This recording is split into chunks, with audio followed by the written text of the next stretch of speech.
I have the only time I've ever watched a sports game in my life was when I was a freshman in high school. I was watching a Michigan Wolverines football game because I was trying to fuck some chick that liked Michigan, liked that team. And that's the only reason why I watched that game, is so I had something to talk to her about. Fair enough. It didn't work. Because she had a boyfriend, but she was sending very mixed signals. Like, okay, no, like I still sometimes think about how weird this was. So we were on lunch.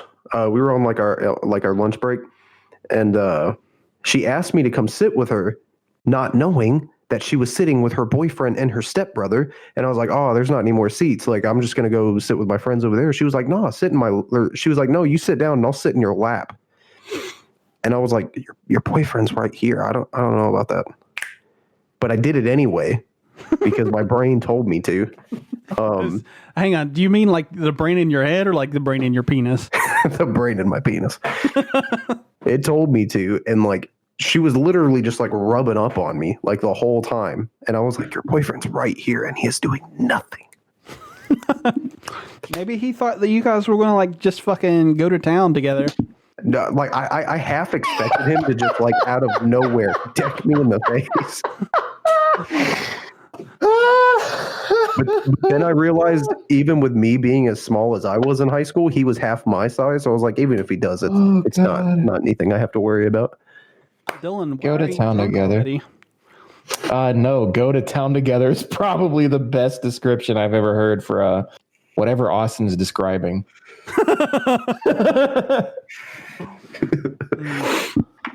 It was nice though. It was nice. That chick actually tried to reconnect with me on Facebook like a couple months ago. She tried to add me and I declined. Yeah, that doesn't work with a wife and kids. Yeah. I was like, no, don't want to speak to you at all. I'm good. Dude, do you guys ever get weird like Facebook friend requests or Instagram friend from I get some straight up hoes. Well, so not from hoes, because that I figure are like bots and shit. But like thanks for making me okay. People who are like have mutual friends with you, but you have no fucking idea who the fuck they are. Yes, it happens all the fucking time. I'm like, I don't know you. Facebook. Oh, well, fair enough. But you still get like Instagram requests from that, right? Well, apparently I only get Instagram requests from fucking hobots, so it doesn't even matter. Cybots, but with a strap on. Oh God! It's time for some pegging. I've got probably 3 or 4 Twitter followers that are just like hobots. So that's fine. It adds volume. Speaking of pegging, what are y'all's stance on that? I'm down for it if you are. I'm having no part of this conversation. No, like Madison asked me about that, and I was like, I'd try it. That's kind of hot. I'd probably hate it, but I'd try it once. I don't think I would like it very much. I consider myself, believe it or not, I actually consider myself a bisexual male, so it's all good to me. Huh. Fair. Well, that's fair. I used to I used to kind of feel like that there was a genuine chance I might be bisexual, but then I thought about how fucking nasty dicks are, and I was like, oh yeah, no, if you're not clean, we're not having that conversation. Oh, I don't even think it's a cleaning thing. I just think dicks are disgusting. I just think genitalia as a whole is kind of gross. No, like all pussies of it. look good. Like pussies look. I don't know about that. I don't know. They're like beautiful flowers. Dicks are just like weird little worms that like stare into your fucking soul and say, "Eat me, eat me." He said they're like little worms. I'm still on the lie of beautiful flowers. It's a fucking black hole of agony. Like I don't even know what the hell. I just consider them traps. Speaking of traps, those are fun. Oh. Are traps gay? I don't think so. I don't care. Oh my. Boy, this is... You can't cut this out. You can't. If this isn't the cold intro, I quit.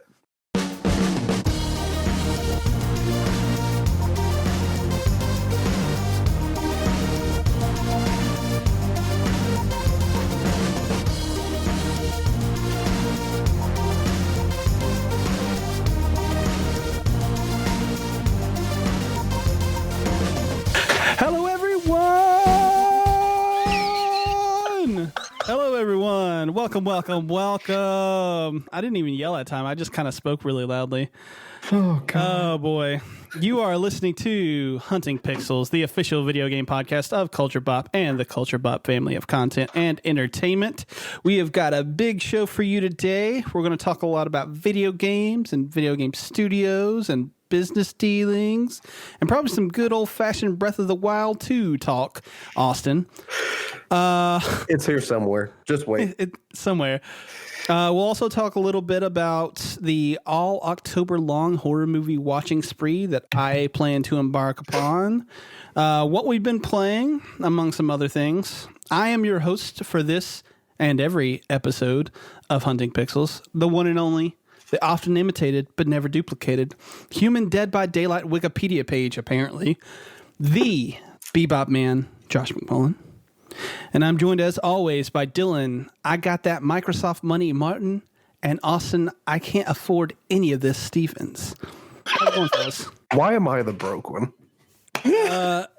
Because you're always talking about being broke. Yeah. Well, it's okay, Austin, because I'm still broke. I just don't talk about it. It's not even necessarily that I'm broke. I just don't want to spend the money on certain things. I appreciate that.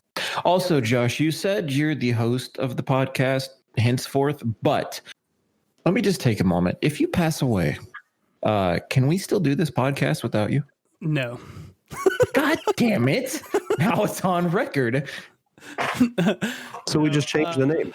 Yeah, Haunting exactly. Pixels. No, Haunting Pickles. There we go. Oh, I actually got it right this time, and you guys didn't say shit. No, because you even did your notice. goddamn job. We shouldn't congratulate you for doing the minimum. I mean, fair enough. Oh my God. That's like when dudes have a child and people congratulate them on staying. Like, homie, you did the bare minimum that was required. You are not special. You are not more of a man for it. You did Why the is bare this minimum. podcast like a roast fest every episode at the very beginning? Because Roasting everybody. that's just what We it's have just. so much pent up aggression that we just have to let it out. Yeah, that's probably accurate. And it's not even going to be over because we're going to fight at some point through this podcast. I know we are. Definitely. Well, speaking of pent up aggression and fighting, Kayla and I finished Whoa. Righteous Oh. Gemstones. Okay, that was going a really dark place in my head. God. Oh, no. Me and Kayla are great. Josh is like, yeah, I'm actually We'll see. recording off the side of the road right now. Yeah, we finished the Righteous Gemstones, and boy, what a fucking ride that show is. I know I talked about it last week, and I think when we, or not last week, last episode, when we had talked last, I think we were around like episode 5 or 6, and it's 9 episodes. And boy, those last couple episodes are something else, man. Danny McBride, I think might be a genius, honestly. There are so many really great things that happened in those last 3 episodes in terms of like character development that I don't know, man. I'm really excited to see the second season of this because it did get renewed. And I don't know, man. Everything I said about it last week is still holds true. Like, it's funny. It has a lot of really great characters. I don't know. It's just a wonderful show. Is it over or is there more seasons to come? There are more seasons to come. HBO renewed it for a second season. I think it was like September of last year. So there usually would be a new season, I would expect by now, but because of the Rona and everything, they just didn't get production stuff done. I love how we call it the Rona now, and it's just universal. Like, you are not the first person to say that, and you are not going to be the last. It's just the Rona. It's the Rona. My Sharona. My Corona. Dylan. Hey, why me? What you doing? Because I saw you on the document. That's why. All right. What you doing with your content creation? You staying on top of it? I'm trying to stay on top of it, but there are days where I work long hours and I feel defeated, like today, and I come home and I take a nap. Josh, I don't take naps. I actually hate them. But today I came home, I ate some lunch, and I passed out, and I missed a day to record a video. So today I didn't stay on top of my content, and I feel ashamed of myself. But I have other to be than honest that, with you, what's that? when I was making videos pretty much every day after I got off of work, like not making a video every day, but like when I was working on videos actively every day after I got off work, there were some days that I just had to fucking pass out and go to sleep. Like, I feel you, man. You gotta take a break every now and then. Well, it does fucking, like, for me as someone who is like very perfectionist and very like, I need to stay on top of my shit or else I'll lose momentum and I'll not want to do it anymore, sort of thing. It is very demoralizing for me to do something like that, but I understand it. You know what I mean? Yeah, I really didn't want to take the break, but I feel like if I did it, first off, this podcast would have been hell getting through, as tired as I would have been, and I'm okay now. But other than today's little slip up, I've been doing just fine. I'm putting out solid content every time I can. I'm jumping into games that we will talk about a little later, but there's generally been a video up every single day, and it's a lot of fun, and I'm enjoying it. It's really, I think I touched on it in my last episode. It's something that gives me happiness when I leave a job that I'm not happy in whatsoever. Yeah. And that's it fair. kind of, it balances out. And I'll talk about it's another topic. I just added it to the overview, but there's more content on the way with another device that I recently got. We'll talk about that in a second. But it's been a lot of fun, and it really balances out those negative feelings that I've been having a lot recently, just in regards to what I do on a daily basis, because I fucking hate my job right now. And I don't see that changing for the foreseeable future because of the Rona, if you want to say that. I mean, retail environment right now in a coronavirus pandemic is not fun. But what is fun is recording YouTube videos. And I'm having a lot of fun, and I want to get better at it. So if you actually listen to this and you watch my videos, let me know what I could do better. I'm not one for hating negative feedback. I think that's what I need the most, so I can learn what to do better, like getting a webcam and stuff like that. So having fun, Josh, having a lot of fun.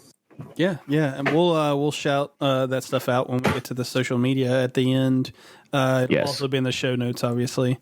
But speaking of devices and having fun, Austin, you are dabbling in on some PS4 exclusives. Yeah, I missed pre-orders on the Series X, and on my way home, I was so fucking mad that I was like, you know what? I'm gonna go buy a fucking PS4, and I did, and it got here today. Actually, Angry bought a PS4. I did, and so I picked up the only 4 games I have for it right now. I picked up Spider-Man, even though I did just recently replay Spider-Man because a buddy let me borrow his Pro to play it, just because I wanted to. Oh, that's cool. But I picked up the Game of the Year edition because I have actually never, even when I did own a PS4 and had Spider-Man back at like the end of 2018, early 2019, that PS4 lasted all of like 4 weeks. But I never played the DLC because I don't think the DLC was like fully released yet. I don't think all of it had come out, so I'd never bought it. Yeah, I've not played the DLC either. So I picked up the Game of the Year to play the DLC because I heard it was really good. And the game is just phenomenal. I was going to have it and buy it anyway, even if I didn't play it for like a fucking year. It's still a phenomenal game and probably my favorite game from 2018. Yes, I think it's mine also. Same. But I picked up Digimon World Next Order, which I have written down to talk about that later because I have some gripe. I really enjoy that game, but I have some serious fucking gripes with it at the same time. And I picked up Persona 5 Royal, which I'm super stoked. Like, I'm literally like salivating at the thought of dumping 100 hours into that turn-based RPG monster. And I picked up Final Fantasy VII, the remake. I've played the original, enjoyed the original. It's actually the only Final Fantasy that I've ever played and enjoyed. So we'll see if I like the remake. I might not, just because of the direction Final Fantasy X kind of went in after that. I don't know. I don't even know what the game plays like, honestly. If you have any affinity for the original, I think you may have some problems with it. That's the way I am.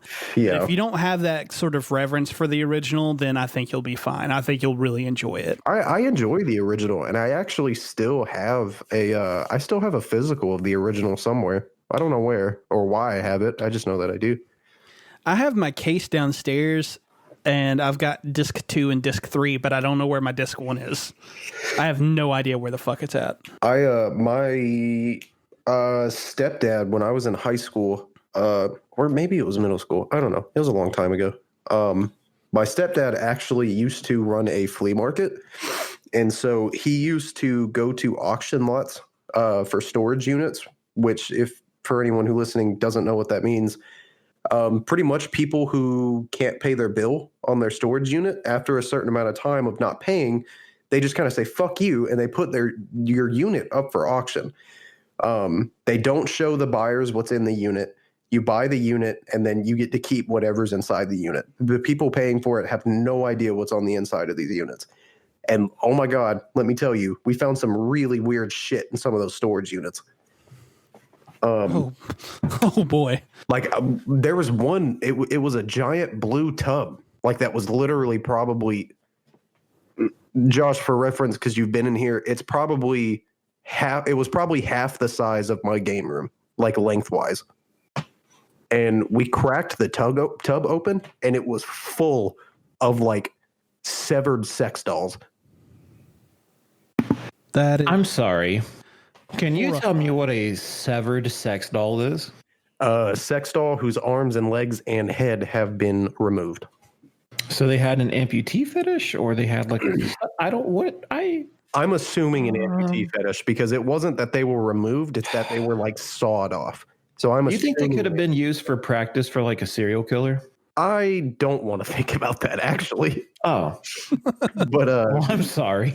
We threw those away. We took those to a dump. We were like, no, this might be evidence on something, and we just need to get rid of this. But there was one storage unit where it was pretty much this dude's entire video game collection was in that storage unit. Oh, nice. So I got to pick a couple cool things.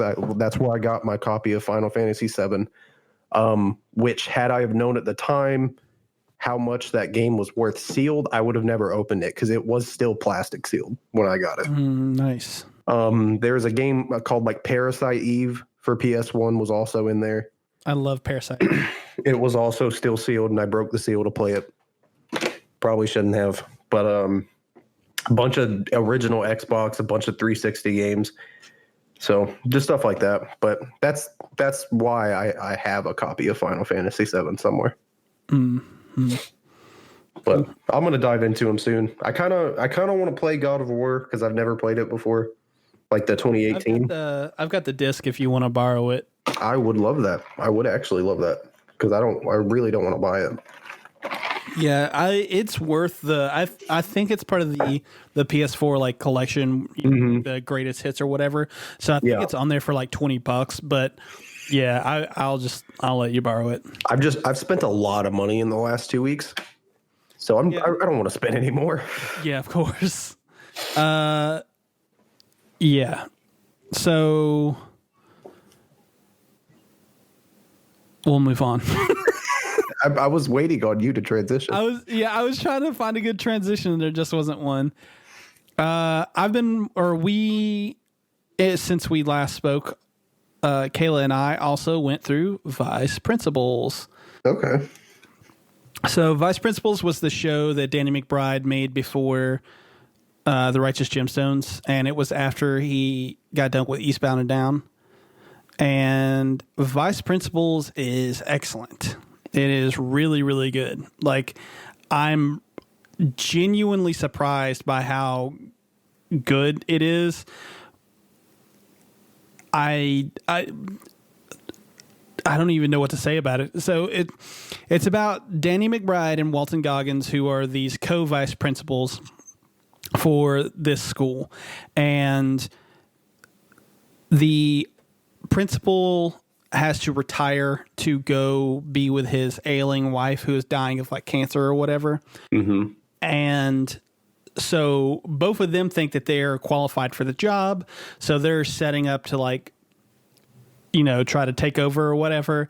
And neither of them actually get it. And so it then kind of dovetails into this weird look at like masculinity and like friendship, and it's really touching in some ways. Like I don't even know how to explain it. Like, so the two vice principals, they start off as like bitter rivals, like they fucking hate each other. And then they kind of come to form a bond because they're trying to get the new principal kicked out. But like the bond, even though it starts as like an enemy of my enemy is my friend sort of thing, they genuinely start to like care about one another. And it's really like really weirdly sweet. And there are so many just absolutely fucking ridiculous moments in the show. Like the finale has a fucking tiger in it, like a live tiger. I don't know, man. It's one of those fucking shows that's just batshit for the sake of being batshit, but at the same time, it's actually really surprisingly good. And there's a lot of character depth in there that isn't apparent when the show first starts, but like as it goes on, the writing for these characters is just really excellent. And yeah, I really like it. I don't know if I like it more than The Righteous Gemstones, but we started watching Eastbound and Down, and I like it significantly more than I like Eastbound and Down. But yeah, it's really good. You should watch it. I'll check it out. How about you tell me, Dylan, Hi. about a show that you've been watching? I can do that. So I've been watching American Horror Story still. I think we talked about that the last episode, but this time we've switched it up to season 2, which is American Horror Story Asylum. So I've seen this multiple times. I do love American Horror Story, so I've seen this a copious amount. But Sabrina, my girlfriend, is not, and she's watching it. So her first thought is that she was not anywhere near as captured by these characters as she was in Murder House, which I can appreciate. I respect that. Yeah. I do think Murder House is fantastic. But we're nearing the end of the season. We're on episode 11 of 12.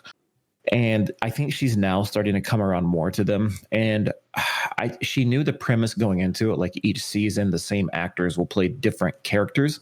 Mm-hmm. So I think it's hard to see those characters, or those actors rather, in different lights. Like instead of it being Tate, now it's Kit. Like, so I understand that. It's not the same. So it's harder to get attached to those characters. But now that the season's coming to its conclusion, she sees the premise. She sees how it's done. And I think she's starting to appreciate that more. She still loves Murder House more, which I understand completely. I actually like Asylum more myself, but something that she has said numerous times is that it's not as scary as Murder House was, which that's completely true. Asylum's more suspense and thriller than it is supernatural horror, so I can agree with that completely. Yeah. And realistically, I don't think it gets scary once again until Roanoke, and then in Roanoke you actually see some pretty fucked up shit that I was not a fan of. I don't like any type of thing that crawls up a wall that's a human body. Not a fan of that. So needless to say, in Hereditary, that shit got me. Josh, you were actually the one that put me on to Hereditary. Yeah. That was a great movie. But no, Asylum's great, and I'm loving it. I think this is like the 4th time I've seen this season, and it holds up, man. I mean, it's still my I I know you hate it, but I think Hotel is my favorite season. But and then Asylum is a strong. It's probably tied for my top favorite. So I enjoy watching it. It still holds up to this point, and we're about to dive into Coven after this. And I'm trying to tell her now it's not scary whatsoever. Like Coven went a completely different way. It almost feels like a Hogwarts in a type of way. Like you know what I'm saying? It's like it's like an adult Hogwarts. Teenage, yes. So it's not anything like what she has seen yet. But as Asylum is reaching its conclusion, she's had a lot of moments where it's like, what the fuck is going on? Because it throws you into the asylum. Then there's the whole God versus devil side. Then there's the alien side. And it never really finds its groove. I think it answers all the stories for the most part. Yeah. Like the aliens are kind of ambiguous in the end. I'm sorry, I saw Austin typing stuff and I was confused. Yeah. I just had but no, it's on the outline. It's really good. It still holds up as my second favorite season, though I'm curious to see 1984. I've actually never seen that. So it is very cheesy. Rightfully so. It's based on like 80s slasher movies. So would you say that it's good or not? Personally, fine. It's fine. Is it better than Hotel in your eyes? Because you hate Hotel. Which I don't know why. I don't. Lady Gaga. Hotel. I just think it's original.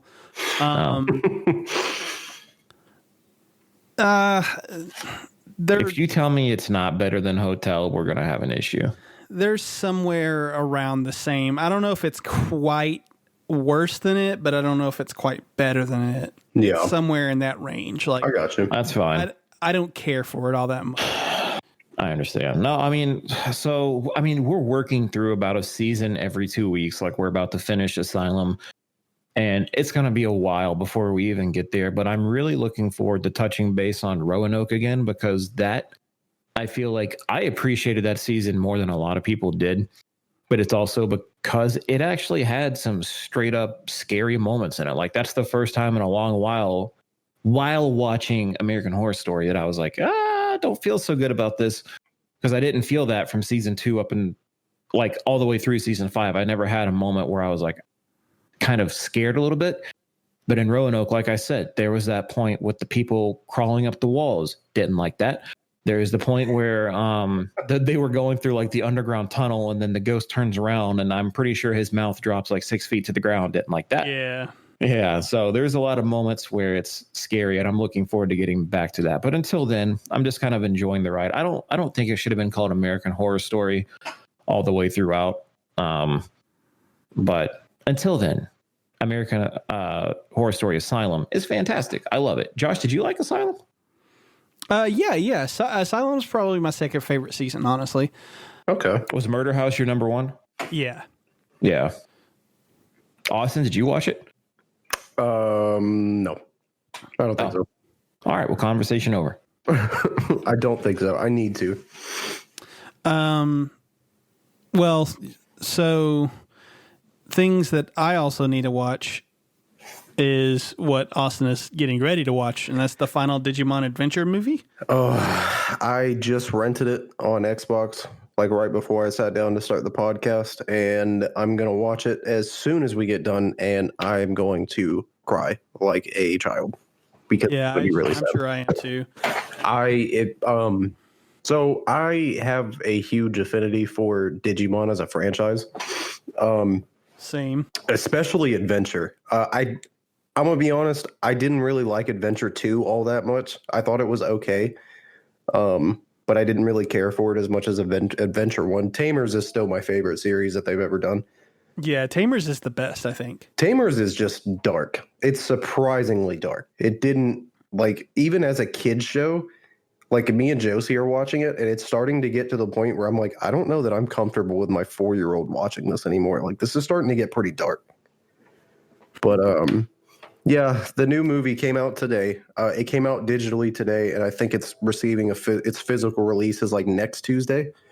But it's shaping up to be really sad. I'm really sad that they're going this direction with kind of phasing out the Adventure 1 kids Well, they're not kids. I think in this movie they're all literally in fucking college.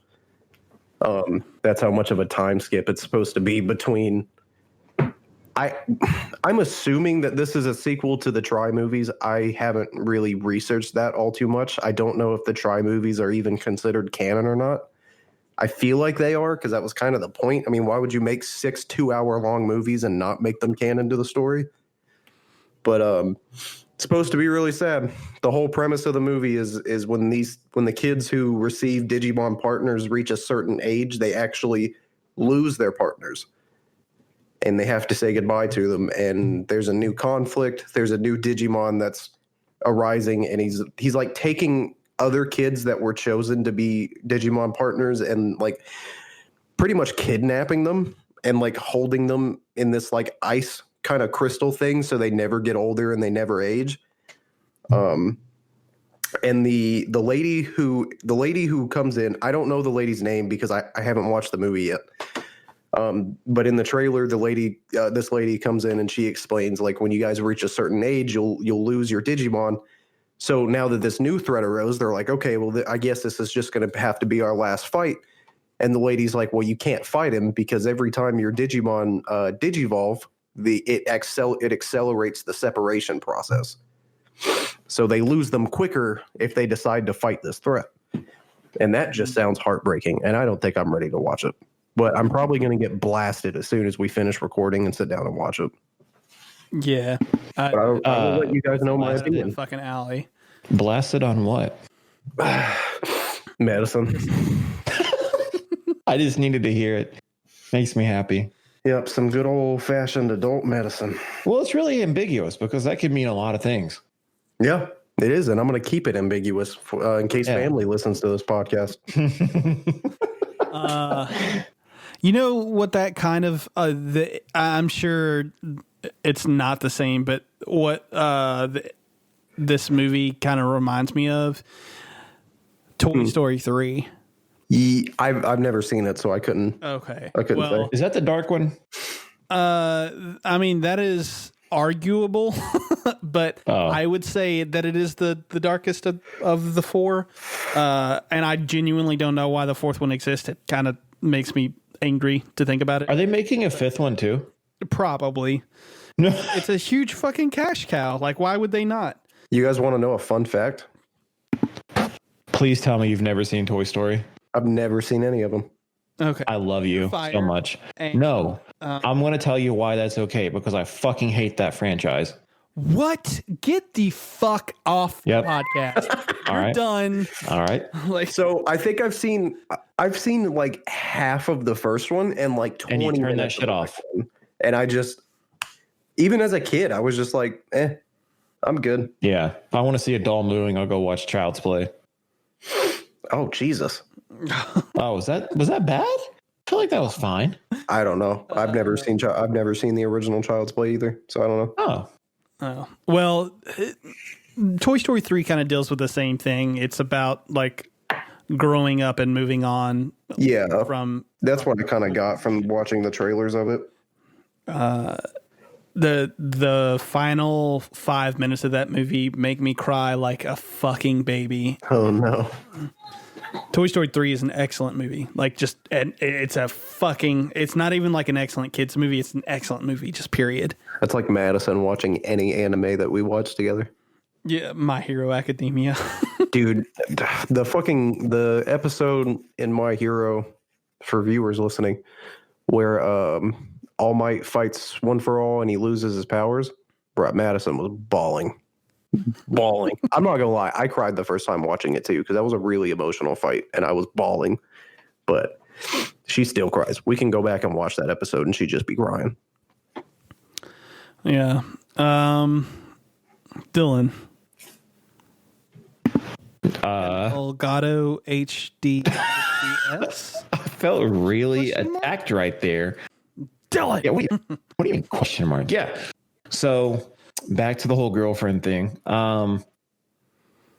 Sabrina's super cool because she knows when I've been having a really shitty time. And these past few weeks have been really, really shitty, exceptionally so. So she surprised me with a new capture card, which Oh, yeah. I'm on YouTube already, so I don't need the capture card. It's probably what you're thinking, but I do because I don't have anything for my console recording, which really I'm only going to use it for the Switch. Mhm. So she surprised me. Like I get off work and I'm walking out and I'm like, hey, did you get those, bags of chicken? Because that's what we're going to cook for dinner. And she was like, oh yeah, I got that and nothing else. And I was a fool to believe her. We get out to the car and I'm about to put it in reverse. And then she hands me a bag. I'm like, what the fuck? And I see what it is like through the bag. And I'm like, you motherfucker. I couldn't believe it. But I hate when people spend money on me because I feel like I don't deserve it. I feel like yeah, exactly. I was about to say, I think we all feel that way. Yeah. So she hands it to me. I almost cry in the parking lot because it's been a bad couple of weeks. And it's for some reason just getting perpetually worse. I can't believe it, but somehow it's getting worse. And it's all because of work. I fucking hate my job. So she hands me this thing, and it's the Elgato HD60 capture card, HD60S. And that is going to allow me to further expand my YouTube channel because now, and Twitch, if I wanted to, theoretically, I can capture gameplay from my Switch. I can do my Pokemon Let's Plays that I've always wanted to do. Austin and I were kind of talking about that a little while ago, and that's Pokemon is our thing. We can talk forever on that. That's why Josh goes quiet. He just kind of recedes back into his cave whenever he hears the word Pokemon. Because I just like listening to you guys talk about it because I don't care as much anymore. Yeah, exactly. Wow. Oh, That's Josh fair. is too old. Yeah, no, it makes sense though. But yeah, so I have that capability. I also have the capability to do Breath of the Wild. Austin, you want to do your little insert real quick? No, because you set it up. No. Had you not have set it up, I would have gone for it. Okay, well, gotta be random sometimes you and just got to throw the assist. But yeah, Trying to be like Scottie Pippen to your Michael Jordan, Austin. It's got. God, I know It's got to be random. And I also have no fucking clue what that analogy means. I know who Michael Jordan is, but I don't know who the fuck the other guy is. Scottie Pippen is just a type of bird. Don't worry about it. Anyway, so I'm getting. I'm getting That's a very soccer very player, right? soon. Yeah, I think so. And some, Cool. yep, Yeah, that's what it is. I hate the both of you. Sports fans are cringing right now. Yes, all the way across the board. If it makes them feel any better, I like combat sports. But that's it, not including hockey. Where did I go? Either of you motherfuckers grew up during the 90s and don't know who the fuck Scottie Pippen is. I know who the fuck Scottie Pippen is. Don't worry about it, Austin. I'm joking. I don't Josh. I know who you are. That was. Can I talk about my capture card? Or you want to keep fucking doing this? Go on about your capture card, you fuck. All right. Anyway, new content coming on the YouTube channel. I'm done. Oh, okay. No, really. It opens the doors for a lot of possibilities. Because there's stuff that I'm not a Mario fan. I think both of you know that. It's not that I'm not a fan. I just can't get drawn into it like a lot of people can. That's fair. Yeah, I don't know what my issue is, but Breath of the Wild for sure. Breath of the Wild 2. So I played Pokemon Sword when it first came out. So when I do the Let's Play series, I'm going to hop into Shield. Kind of sucks because I got to buy the expansion pass for that now, but that's fine. Hail Nintendo. I'm all about throwing them some money. Mm-hmm. I suck at Smash, so that's never going to happen. Like when I say I suck at Smash, I need you to know that there is no other form of suck. Like there's no higher form of suck than me.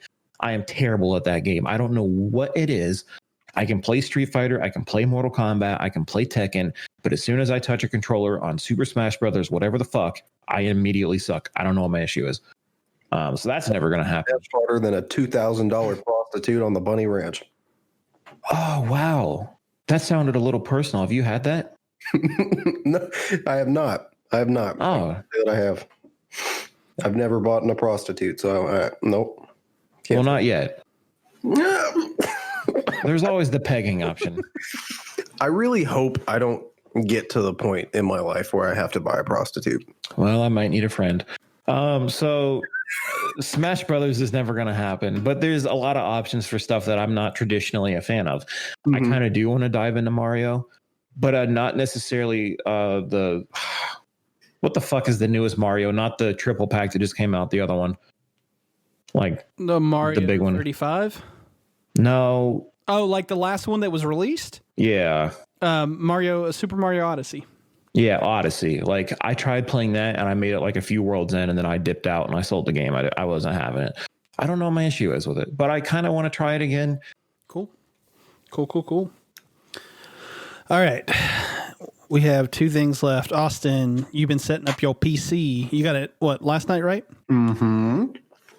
How you liking it so far? Hold on. Let me finish chewing. I'm also eating on the job. Always. So I got the notification yesterday while I was at work that my PC was ready for pickup. I didn't want it shipped to my house because I didn't want it being dropped off at my house while I was at work because it's a very expensive package and I don't live in a super great area. It's not a bad area, but it's not great either.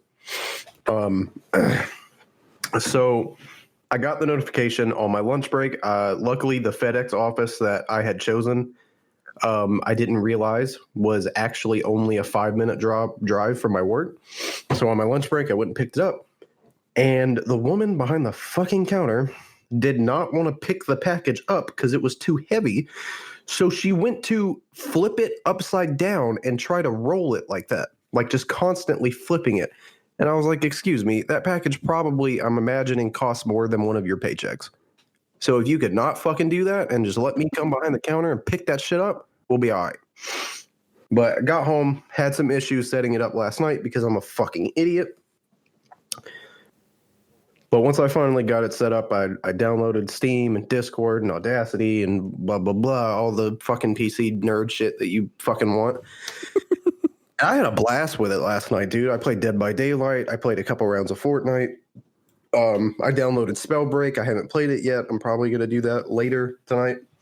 Maybe. I don't know. I might fall asleep after I watch that movie. We'll see how blasted I get. But it's been fun. It's been fun so far. I've been really enjoying it. I think I underestimated what I bought, I guess. I underestimated how powerful the processor and graphics card in this PC actually were. And the graphics card isn't even like top of the line, but it's it's not bad, but it's not like the best option I could have gotten. But honestly, I'm fucking content with it. Every game I played last night was beautiful and seamless and everything was running smooth as hell. And I fucking loved it. And also, like Dylan said, I spent like an hour today. Not like an hour, probably like 30, 20 minutes. I don't know why I overestimated that time duration. But I spent like 20 minutes setting the Elgato up also to my Switch because that's kind of what I would like to also do. So we'll see where that goes. Probably probably going to do master mode on Breath of the Wild, even though I'm physically scared to do that. But I forgot that was a thing. I'm excited again. I want to see it. Yep, I'm mortally terrified to be doing that. And then when Breath of the Wild 2 comes out, I'm going to play that shit too. And I'm going to record it, and it's going to be fantastic, and it's going to be fun, and I'm going to show off all the goodies that come with the most expensive version, because that's what I'm buying. And I can't. You're going to have some bomb-ass content, dude. I'm excited for you. I'm super stoked. I want to start doing like more competitive stuff on Pokemon, and I'm debating if I want to do kind of a let's play of the Crown Tundra, because I'm not going to be doing a let's play of the rest of the campaign. So I feel like that's kind of odd, but we'll see. I don't know. I might just do it for shits and giggles, and it might not even ever be uploaded anywhere. I might just have it, but we'll see. But I'm excited. I'm trying to come up with some other games that I can do content and let's plays on. I'm seriously considering doing a let's play of Hacker's Memory. So that should be fun or awful. One of the two. Cool. All right. Well, my thing is just going to be real quick. Do you guys know what the 31 Days of Halloween is? Yes. Okay. I do. What is it? What? Austin? Where you just watch classic, iconic Halloween movies every day of October? Yeah, more or less. So the 31 Days of Halloween is, or at least for me, how it started and what I do with it is I prepare a list of 31 movies and I watch a horror movie every day. My criteria isn't that they necessarily have to be classic. So I've just been going through and I've been putting together a list. I'm not quite done with it, but I have some classics on there, and I have a couple that I watch every year, regardless of how many times they're on my list. Same.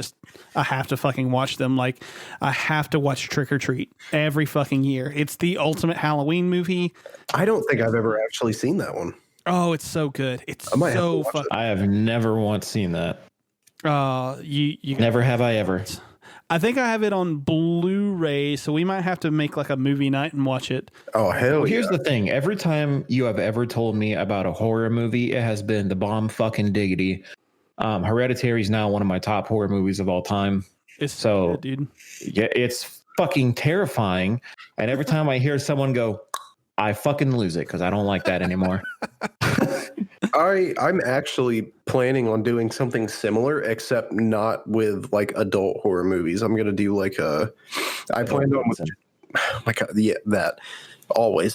But I actually was thinking. Me and Madison talked about it a couple times. I was actually we were thinking about doing something along the lines of that, but instead of like the adult horror movies, watching like the kids Halloween movies, like with Joe, Oh, because she fucking loves Halloween. She loves all that shit.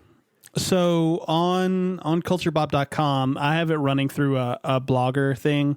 You guys can go over there. I did it last year. I used to do it all the fucking time on Facebook when they had like their little notes thing. This was back in like 2007, 2008, somewhere along those lines. But every year I would do these lists. I called them. Oh, hang on. I'm just going to pull it up. What did I call them? I'm so glad the list things on Facebook aren't there anymore. I used to love doing them, man. They like Because I have also used to cringy love fucking writing. shit on mine. I'm so glad they're gone. Nobody can ever find that shit again. So I called them 7 days, 7 list, 70 movies, Halloween horror goodies. That's what I called them. Okay. And for the entire week leading up to Halloween, I would make a new list every day. And they would be different themes. So like last year I restarted things. So like I redid a like list that I had already used and sort of thing and like kind of updated them. So like the first one I did last year was top 10 horror films to watch on Halloween. And then like the next one I did top 10 child friendly horror films. You should definitely look at that one with Josie because there's a bunch of movies on here that I think are very acceptable for children. One of them might be a little much for her because she is 4. Yeah. But it's Scary Stories to Tell in the Dark, which came out last year. And That was a book series, right? Yeah. It was like 3 books or 4 books. No, it was 3. It was 3. That's literally like the first movie. Like when we were talking we were talking about this, I actually could not remember the name of that movie and I just fucking Googled it. Oh, okay. Yeah. But we are absolutely watching those movies. I love those movies. Scary Stories to Tell in the Dark, I thought was like a really great, like baby's first horror movie sort of thing. Yeah. But I do hesitate to recommend it to kids under the age of like 5 because there are some sequences in there that are a little bit horrific. I think But some of the movies we have planned are like the Scary Godmother movies that were on Cartoon Network, okay, yeah. Nightmare Before Christmas and shit like that. On the list, I've got Coraline, The Corpse Bride, The House with the Clock in Its Walls, Oh hell yeah. Monster House, Goosebumps 2, which I think like Goosebumps the series used to be like my fucking jam, and neither of the 2 movies quite captured what made that series or those books special, but Goosebumps 2 is actually a pretty decent movie in its own right. Oh yeah, it absolutely is. But yeah, you should definitely check out that list and see if you can get your hands on any of those. I'm sure I can find them somewhere. So, all right. All right, you guys ready to fucking argue? Yeah. Yes. All right. All right. Let's do it. We're going to get to our main topic now. So, company acquisitions, they aren't anything new in business, let alone the gaming industry. The recent news, which we will get into later, of Microsoft's purchase of Zenimax Media was gigantic, to say the least.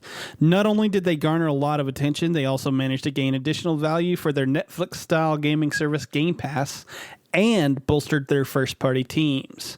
It's this part that we found probably the most intriguing game. What the fuck? I must have had a stroke when I was writing this. What the fuck? This is what I wrote. It's this part that we found probably the most intriguing game room of the acquisition. Huh? Yeah, exactly. I had a stroke while I was writing this. I guess so. I meant to put part and wrote game room instead. Anyway, it got us thinking about a ton of things, including what other studios could be bought by the big three. Another thing that I talked about with you guys was something along the lines of what our dream first party lineup of studios would be. That eventually spun into our topic of today's show. As some of you know, I'm a big NFL guy and a massive Packers fan. So I proposed the idea of doing something similar to an NFL draft where we take turns picking studios until we have a solid portfolio of 7 studios. So with that said, let the war begin. So is there a list of studios, or are we just supposed to come up with these off the top of our heads? Well, we were supposed to prepare for this moment. Yeah, I thought you were prepared, Austin. I did. I have 5. I've got 5 of those 7. All right. That I really want. Who's going first, Josh? What are we doing? How are we doing it? What are we doing? All right. I'm going to generate a number. Do I guess it? Yes. Really? He's doing that bullshit. I'm gonna generate a number randomly, and whoever gets closest to it will pick first. How do I know you're not cheating? Because why would I cheat? Yeah, why would you? We've got to trust him, Dylan. All right. Austin, give me your number. It's a number between 1 and 100. 12. All right, Dylan. 13. Eat my ass. All right, Dylan is closer without going over. Fuck. All right, so Dylan will lead us off. I don't know how to do this for me. Or Dylan, go to randomnumbergenerator.com. Oh, okay. Wow. And do the same thing for me and Austin, and that's how we'll determine the order. All right, hold up. Here we go. What? So min max. All right, generated number. All right, so Josh, what's your number? I'm gonna go 29. And Mr. Austin Stevens. 35. All right, Josh is closer because the number was 19. Fuck me in the dick. Okay. Now, last one, Austin. You go to random number generator. Why am I going to random number generator? You need to do it between me and Dylan to decide who gets to go first. Okay. You're going last.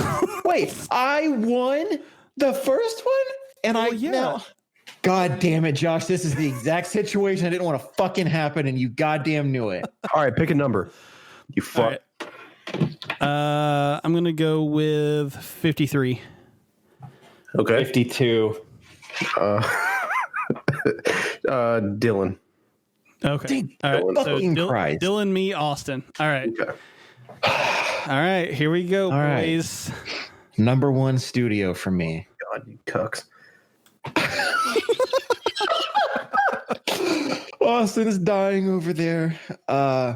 Number 1 studio for me, CD Projekt Red. Oh, you bastard. Yeah, I had to decide it. Dude, I've had all day to think about this. CD Projekt Red. If you've listened to any of our podcasts up until this point, you know I'm a fan of The Witcher. You know, Cyberpunk 2077 is one of my top 2 most looked forward to games this year. The other being Assassin's Creed Valhalla. And it's I can't go wrong with that choice. They're such a great development company. We all love them. Even Austin Stevens, who is not a fan of the genre, started playing The Witcher 3 and I'm not going to say fell in love with it. He liked it. I did. It's such a good franchise. So my thought, and I was talking to Josh about this earlier, is and obviously this is never going to happen, but let's just entertain the idea. What could a person like me or Austin or Josh do if we were to get behind the reins of a company like CD Projekt Red? Where could we direct them to go? Because we know CD Projekt Red can build games like The Witcher and Cyberpunk, and they're massively open worlds that are just beautiful to explore. They have endless possibilities. The quests are unmatched in any game. Mm-hmm. And then what could a person like me or Austin or Josh do behind that same company? Could we could we get crazy? Could we get freaky? Could we, instead of doing an open world RPG, could we give them the reins and make them do a first person shooter? It's something like that. That's not what I would do by any means with CD Projekt Red. Let's just get that off the rip. But what I'm saying is that they have such endless possibilities with CD Projekt Red. And I think it would be cool to see them just branch out. Like with Cyberpunk 2077, whatever their next game is, and I feel like I've read it's another Witcher title coming next, but I don't know if that's a fact or not. But like if they chose to do something different, CD Projekt is one of the game developing companies that I could see doing anything and it just working. And we're going to cover a lot of those here in the next few minutes. But CD Projekt Red, I feel like, is the biggest gem of them all. And I know that's complete bias because of the other ones that we're about to talk about. But they have an endless possibility behind that name. And that it had to be my first pick because fuck you, Josh. I knew you were going to take it. See, the thing is, Dylan's already off to a really strong start, considering that CD Projekt Red is the studio that made the highest, quite literally still, I checked like 2 hours ago, is still the highest awarded video game of all time, which is The Witcher 3. So you're off to a solid, strong start, you piece of shit. Cool. Well, I'm going to go with one that I don't think is going to surprise anyone. You're about to say Naughty Dog, aren't you? Yeah, I'm going Naughty Dog. That's what I thought. I told you it wasn't going to surprise anyone.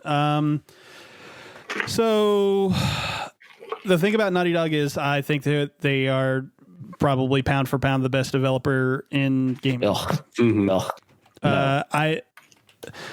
Listen, you might not like it, but that doesn't make it. Well, I don't want to say true, and it's definitely not objectively true because that's not accounting for Witcher 3 sales. I don't know what you just said to me, but I don't. That's fine. So the thing about Naughty Dog is I think they're a very strong studio that has very AAA caliber games to their name, and I think that they can work in just about any genre. Like they made platformers with Jak and Daxter, and now admittedly some of the team that worked there on those games probably isn't still around, but they have a pedigree with working with platformers.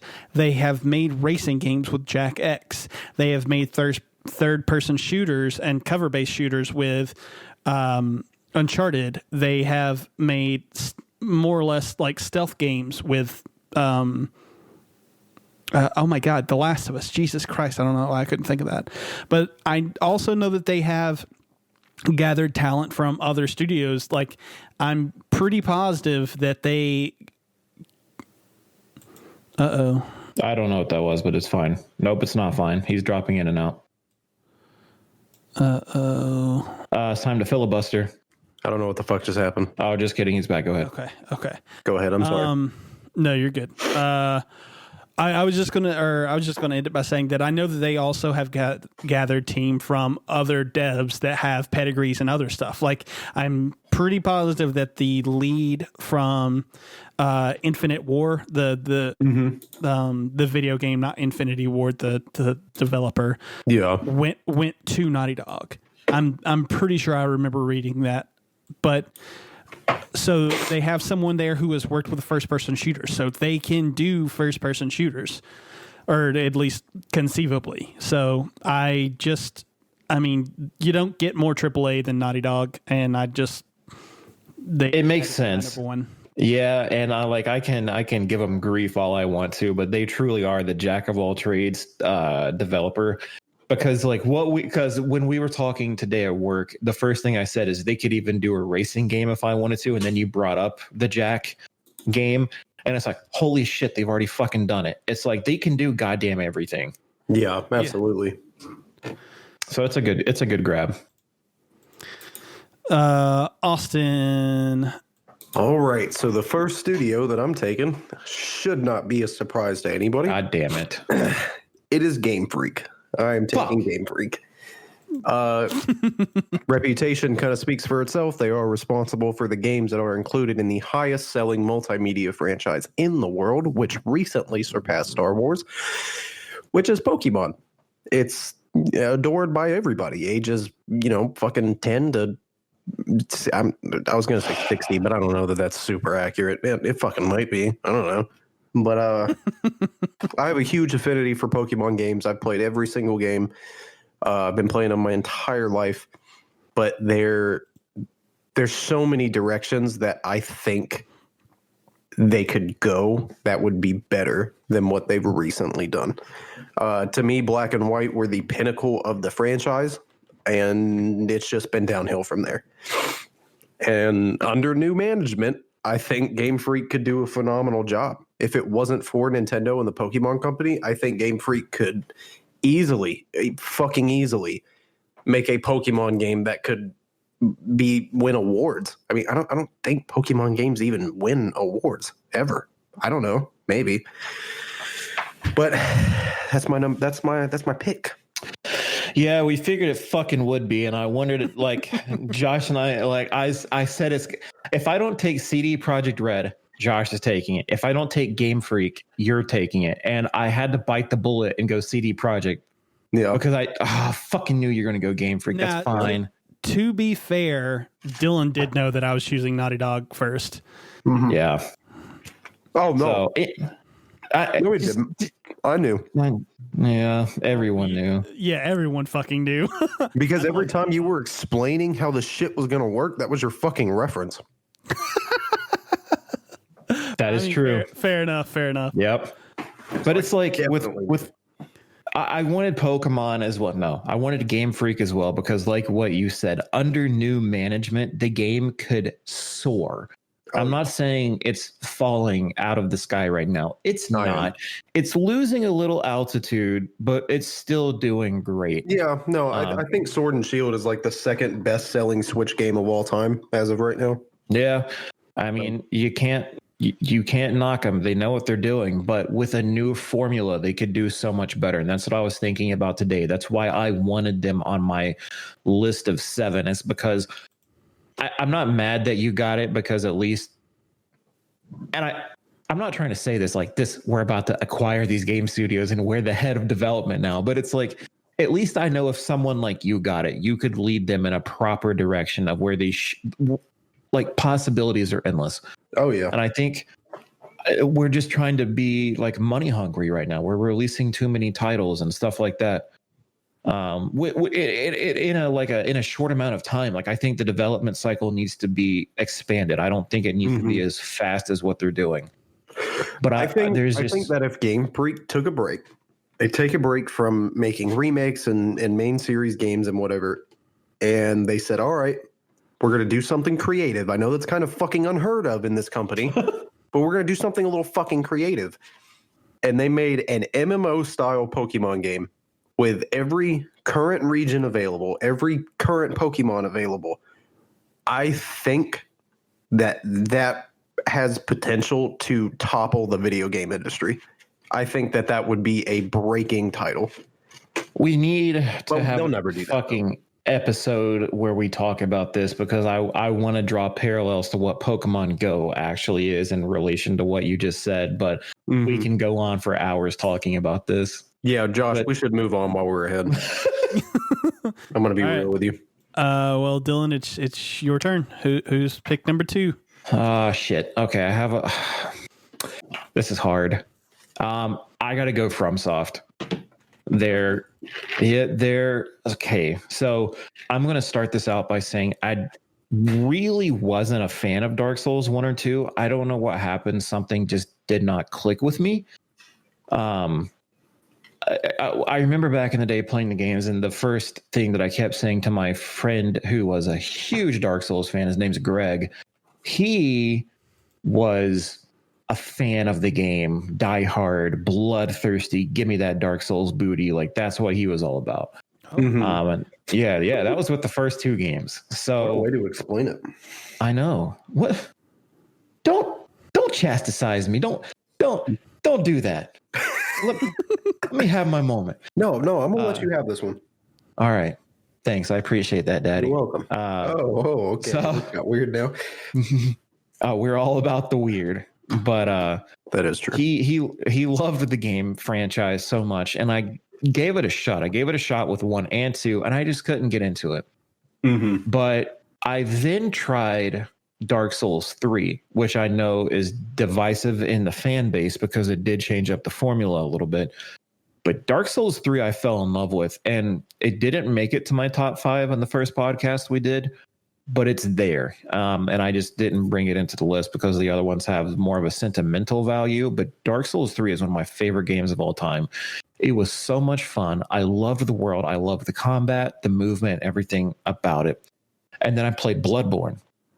Something I swear to God I mentioned to Josh at least once a week is that I want Bloodborne to come to PC so I can relive that. I want that so badly. I want them to announce Bloodborne 2.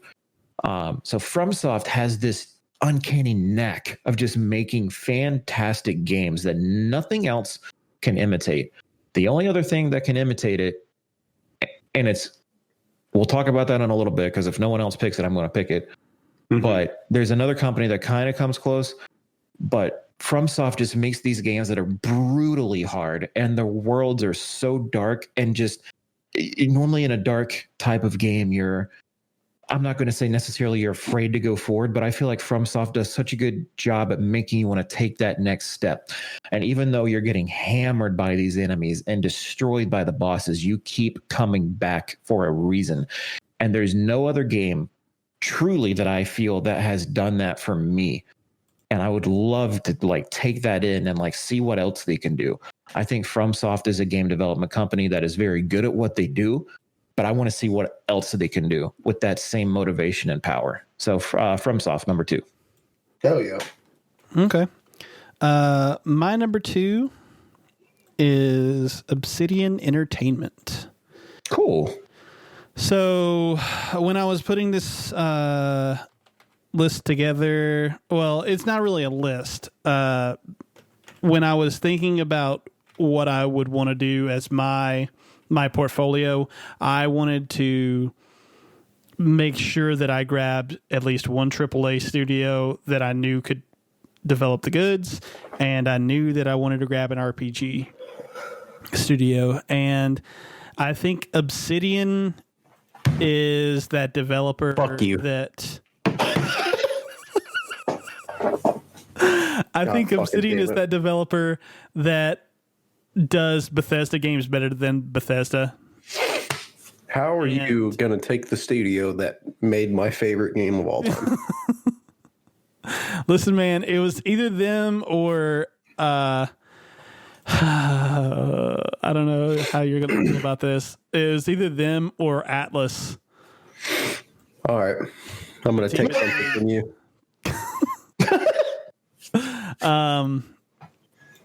Yeah, I just feel like Obsidian does that open world RPG thing better than Bethesda does it. I agree. Absolutely. I think their character writing for their games is spectacular. I think the way that they design their games is spectacular.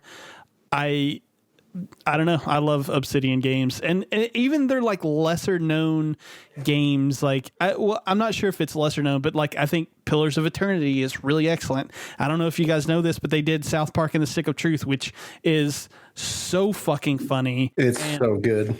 It's a great fucking turn-based RPG. I really think that game is great. I didn't think that they would be able to top that with a sequel, and they fucking did. The sequel's better than the first one, honestly. Yeah. So, Obsidian is my number 2. All right. Well, you're a piece of shit. Respect that. So, all right. You want to take something from me? I'm going to take something from you. Because I'm taking Atlas. Okay. Fair enough. I'm taking Atlas. My whole reason for taking Atlas, while I haven't played it yet, I fucking bought it. It's sitting in my living room, just fucking waiting. I think the Persona game is really fascinating, and I think their sale numbers speak for itself. Yeah. And there's also I'm going to make sure this is right and Google it before I sound like a fucking idiot. Hold on. Yes, they did, so I'm not fucking stupid. Shin Megami Tensei, if that's how you say that. I forgot about those. I know that they're not as popular here as they are in Japan, obviously, but those are huge one of the most popular franchises that Atlas has ever shit out. Along with Persona. Persona is extremely popular. And also, Josh, I don't know if you made this correlation when you played through the games. Do you feel like the Cyber Sleuth games are kind of Digimon ripoffs of Persona? Because I kind of feel like they are. Yeah, I kind of feel like it's a Persona meets Pokemon type of game. That's kind of, now that I know what Persona kind of is as a franchise, that's kind of how I feel about it. I don't hate, which I'm enjoying that. I enjoyed that they did that. But yeah, Atlas, for the sole purpose of really Persona. I think that Persona is a fascinating game. It looks, especially Persona 5, looks fucking gorgeous. And I'm really disappointed in myself that it's taken me this long, being the JRPG fan that I am, to sit down and play a Persona game. But I'm so excited. I'm so excited to sit down and play 5. Dude, so Persona is a offshoot of Shin Megami Tensei, which is cool and all. I don't think that I like the Shin Megami games nearly as much as I like Persona. But with that said, Atlas has a ton of other products that are also really cool. Like, I don't know if you guys have ever played Catherine. Yeah. Catherine is fucking great. I really like that game. They also did the Etrian Odyssey games for the Nintendo DS. I remember playing those, and I really liked those. They also did Radiant Historia, which was a RPG on the DS. I thought that was a really fucking good game. I mean, they've done a ton of fucking things, like a ton of things. They even have one that I'm meaning to get on the Switch, but it's a crossover between Fire Emblem and Shin Megami Tensei called Tokyo Mirage Sessions. And I've heard that it's one of the most fun RPGs that like you could play. So I need to sit down and try that as well. Yeah, I'm very smitten with Atlas. So good pick, Austin. I know how you feel when we talk about Pokemon, because you guys start talking about Persona and all that other shit, and it's like I don't know what's happening, and I just I just recede back into my little cave. Yeah, fair enough. That's how I felt when you guys talked about PC shit up until yesterday. Hey, welcome to the club, buddy. Well, now it's all you can do. Honestly, I tried to sit down and play my Xbox today, and I was like, I just want August. You were like, yeah. I think I called one of my friends today a console casual. I was like, I can say that now. Oh, it's already started. I was like, I can be that asshole, and I can say that now. I love it. PC Master Race. Not for me. I'm still console gamer hardcore. Fuck you. No, I still agree that consoles have their still have their place. Well, even though PCs Nintendo are Switch phenomenally more powerful than consoles ever could probably hope to be. Consoles still have their place with really just exclusives at this fucking point. I mean, yeah. Honestly, Shout out Game Pass Ultimate for making that. Yeah, that's fucking a bridge awesome. that we can go back and forth between. Yeah, that's pretty cool. Step up, PlayStation. Yeah, fuck you. Ooh, shit. Balls in your court. We're going to get into that later. Hell yeah. Dylan, we're back to you. Who's are we? your next studio? So this one's hard for me because I feel like if I don't take this, someone else is going to take it, and I don't like having things taken from me because I'm an only child, kind of. Well, I was an only child, and then I got step siblings, and then that just went really poorly because it's like, fuck you, I'm supposed to get everything. Oh my. Yeah. I love my brother, but fuck you because you took shit from me. He really didn't. He took nothing from me, actually. So much I just rage have a for lot. no reason. Target. I swear to God, fuck Target, fuck AT&T. That's it. So my next game company developer is Ninja Theory. So God damn Fuck it. off. yeah. All right. See, it felt so good to have both of you mad at me just then. I don't know why, but I loved it. Fucking hate you. I know. So here's why. I feel like I did just take something from the both of you because the only game that I have played by Ninja Theory up until this past week was Enslaved. Though I thought you were about to say Hellblade, and I was about to say, you filthy fucking casual. You mean Heavenly Sword? Hey! I just played Hellblade for the first time 2 days ago. Chill out with that. Did you mean to say Heavenly Sword? Or did you mean Hellblade? No, I meant to say Hellblade. I thought you were going to say that the only game. No. Enslaved. I played Enslaved. I can't remember a lot about it because, not to get super dark, but that was the year after my dad died, and that wasn't exactly the best time of my life. Oh, Yeah. Oh, So don't really remember a lot from that time period because I'm pretty sure I did enough drugs to just forget everything from back then. But I was aware of Ninja Theory. It's fine. Don't worry about it.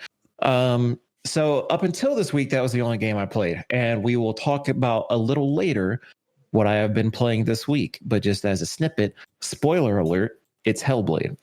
And just from playing that alone has made me see the potential in Ninja Theory and what they are capable of. And I'm not just saying that in the sense of, would you consider that like a linear RPG type of thing or like an action adventure game? Like it's not really RPG. I would probably say it's a story driven third person action adventure game. Yeah. That's a long title, but we're going to go with what Josh just said. I only played more 30 minutes of it because I was too fucked up to keep playing. I can relate to that. That game tripped me the fuck out.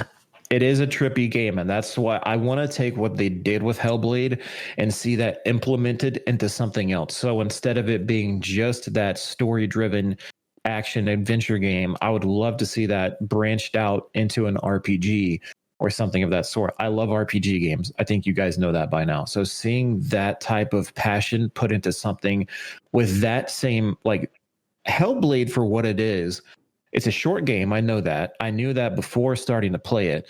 It's a short game. But if they took that and took all of their time, and now that Microsoft has them under their wing, who knows what we can expect from the sequel of Hellblade.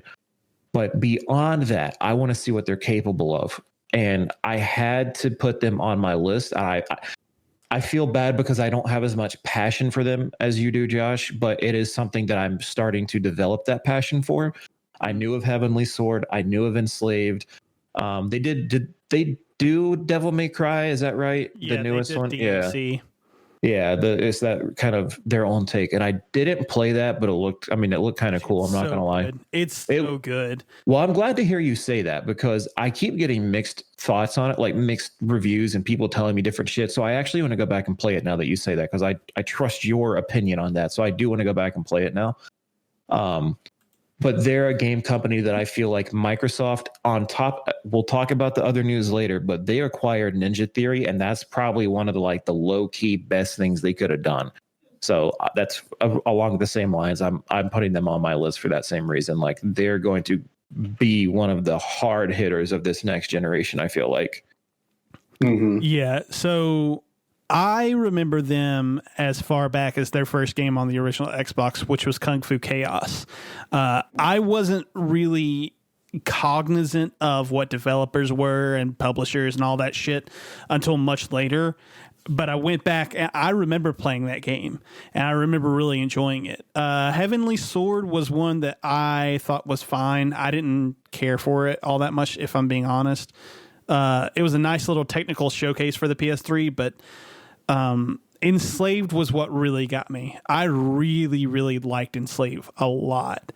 And then I didn't play DMC when it first came out. I played it when it came back as like the definitive edition on Xbox One and PS4.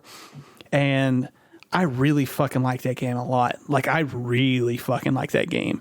Mm-hmm. But Hellblade was what like solidified in my mind that they are one of my favorite developers. And yeah, I can't wait for fucking Senua's Saga. Coming soon to a Microsoft studio near you. Hell yeah. Yeah. Hey Josh, what's your next pick, buddy? Yeah. Please look, I feel bad because now I feel like I'm gonna get something taken from me and I'm gonna get real pissed. I actually don't know that you are, because my next pick is going to be Bungie. Oh, that was on my honorable mentions. Like, as stupid as that sounds, like I had Bungie there, but I left it off. So I want to hear why. you guys just like taking shit from me, I guess. So my reason behind picking Bungie is that it was either them or Machine Games. Machine Games is the Swedish team that has been developing the new Wolfenstein games. Oh, okay. The reason that I ended up going Bungie, though, is because Bungie not only has chops with multiplayer, they have chops with single player as well. Whereas Machine Games is purely the single player story driven first person shooters.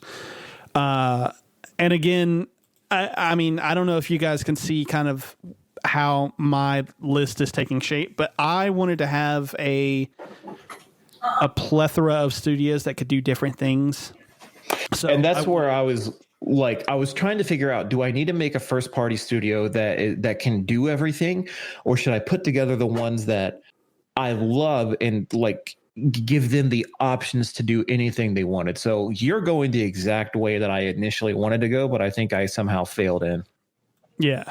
So my reason for picking them, though, is they have a long history of making just stellar first-person shooter games that also have the awesome ability to like be played with multiplayer. So they have tons of replay value.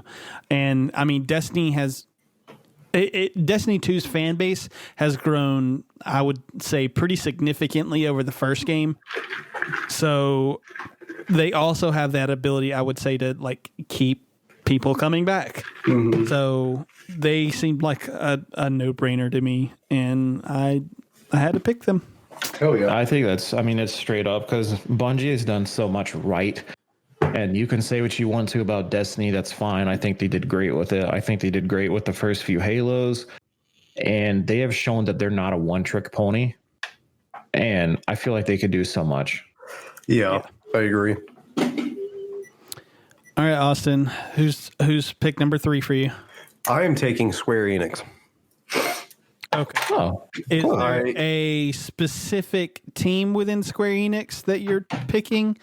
Or he's going to take the whole pony. the whole goddamn thing. Because the reason that I ask is because when I was searching stuff up to see, like, because I broke it down with individual teams, like instead of taking like Nintendo, the entire company, I broke down which teams from Nintendo I would take. But I couldn't find which individual like subsidiaries or teams or whatever was within Square Enix. So I'm just curious as if you were able to find anything. Well, when I looked it up, no. I was not able to find anything. Okay. So pretty much just Square Enix, just their main team of developers. And the main reason I did that is because I fucking love Dragon Quest.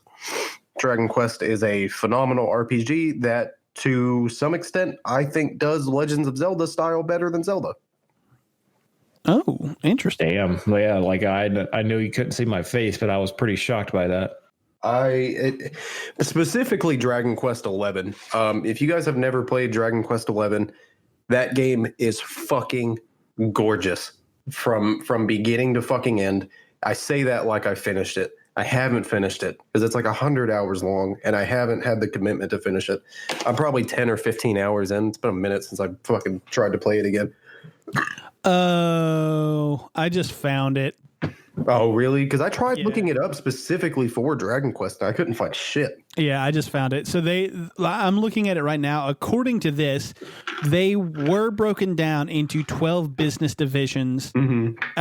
And then sometime last year, they announced that their 11 divisions would be consolidated into 4 units, with each one being titled a creative business unit. Okay. And Unit 1 is led by Yoshinori Kitase, who is a longtime Final Fantasy producer, and that's basically what they work on. They work on Final Fantasy and Kingdom Hearts. Yeah. Creative Business Unit 2 is led by Yu Miyake, who I'm not entirely sure who that is, but they focus on Dragon Quest, Nier, and the Bravely series. I don't know if you guys have ever played those games, but they're fucking awesome. Yeah. And Creative Unit 3 is Naoki Yoshida, who is actually the guy who will be heading up Final Fantasy 16, but they're primarily focused on MMOs. And then Creative Unit 4 is led by Hirokazu Nishikado, I think is how you say that. And they focus on the Mana series. So Mana is huge in Japan, but not absolutely well known in those states. But so if I'm taking Unit 2. Unit 2. Okay, cool. Yeah. Dragon Quest is phenomenal, and I'm really excited that they're adding Dragon Quest 11 to Game Pass Ultimate, because that means I can play it on my PC. And I'm super stoked for that. And I think they're a phenomenal developer. I don't really care for a lot of games that come out of Square Enix. I'm not a big Final Fantasy guy, as I've stated before. Sorry, cough, Rona. But yeah, I'm going with Unit 2 solely because of Dragon Quest. I think that Dragon Quest, in my opinion, is one of the pinnacles of the JRPG genre. I agree with you. I am there with you. I haven't played a lot. I think I played, it was 7 or 8, and then I jumped back in on the newest one, 11. 11 I love. I haven't finished it, but the second I started playing it, I felt like I had found something that I had been missing, and I didn't know I was missing it. I agree. Yeah, they did such a good job. The characters are so lovable, even the ones that are a little eccentric. Like, I love there's so much to do in it, and there's so much to see. It's a beautiful game. Square Enix, like, that's a good one. Like, I thought about putting it on there, but I'm kind of like you. I don't have enough from them that I do love. But Dragon Quest would have been the one. Yeah. Based on the teams that I'm seeing right here, that is the correct choice. Like, I love Final Fantasy, but I haven't been over the moon about any of the fucking Final Fantasy games since 10, which was in 2001. Yeah. So I mean, Dragon Quest continues to rock on. Nier was a weird little game, and then Nier Automata was fucking amazing. And then the Bravely series, including Octopath Traveler, I really fucking like those games a lot. I haven't played Octopath yet. I really want to, though. Yeah, those are great games. That's a really fucking good pick. Honestly. Hell yeah. Dylan, studio number 4. I hate that I keep getting closer and closer to like my D-Day, and I don't know when I'm going to lose a studio to you guys, because I feel like if I pick the one that I'm about to pick, then I'm going to lose one of the other ones. But Gearbox is Okay. it's a developer that I love so much. You guys know this, or at least you should. I think Borderlands has been spoken of multiple times. And that's why I want them. I want to take what they do with Borderlands and apply that to a true RPG, not a first person shoot. And again, we're back to the RPG route with me because that's what I fucking love. Mm-hmm. And it's just what I know. And truly, I feel like there's some kind of like issue there deep seated. It's like, I want to get away from my life. So let's go create a new life and do all this other stuff. That's it. This is not going to be my therapy session. So I want to take that humor that they have with Borderlands and just Borderlands 3 greatly improved on the combat mechanics and the fluidity of the gameplay. So I feel like they're hitting their stride now. Like Borderlands 1 and 2 were great for their time periods, but Gearbox going forward is going to produce some fantastic quality stuff. And it's just one of my favorite developers. Like Borderlands is a game I could jump into at any point in time and have fun and also I would love to see their take on a true first person shooter that's a competitive multiplayer game. I think that would be a lot of fun from them as well. So there's some options there that for sure. That they could, definitely produce. But I mean, you don't really have to say much with Gearbox. That's number 4 for me. Yeah, that's a good pick. I actually didn't even think about them, crazily enough. Oh, really? Not a studio that I even had in my head, which is super weird because I really like Borderlands 2 specifically. Borderlands 2, Mr. Handsome Jack over there. You can't really. Yeah. I mean, just imagine the same caliber of villain in an actual RPG, like an RPG that takes like 80 plus hours to complete. Like you're working towards that ultimate fight with the villain that has the same, I'm not going to say the same mentality, but the same, like how they put so much time and energy and affection into Jack to create him into what he is, like someone else that's more fleshed out that you can explore in the sense of like a game like The Witcher, where you get to learn all the characters and delve into them. Like I think they could do so well with something like that. And that's something that I would want to do. But before I move on from that, I do want to say that I know that Gearbox did Battleborn. That's a game that I had a lot of high hopes for, but unfortunately it came out at the same time as Overwatch, or right around the same time. Yeah. So it had no chance in hell of being chance. But I think Battleborn, because I did try it, that's about the time that we moved and I lost Wi-Fi for 4 years.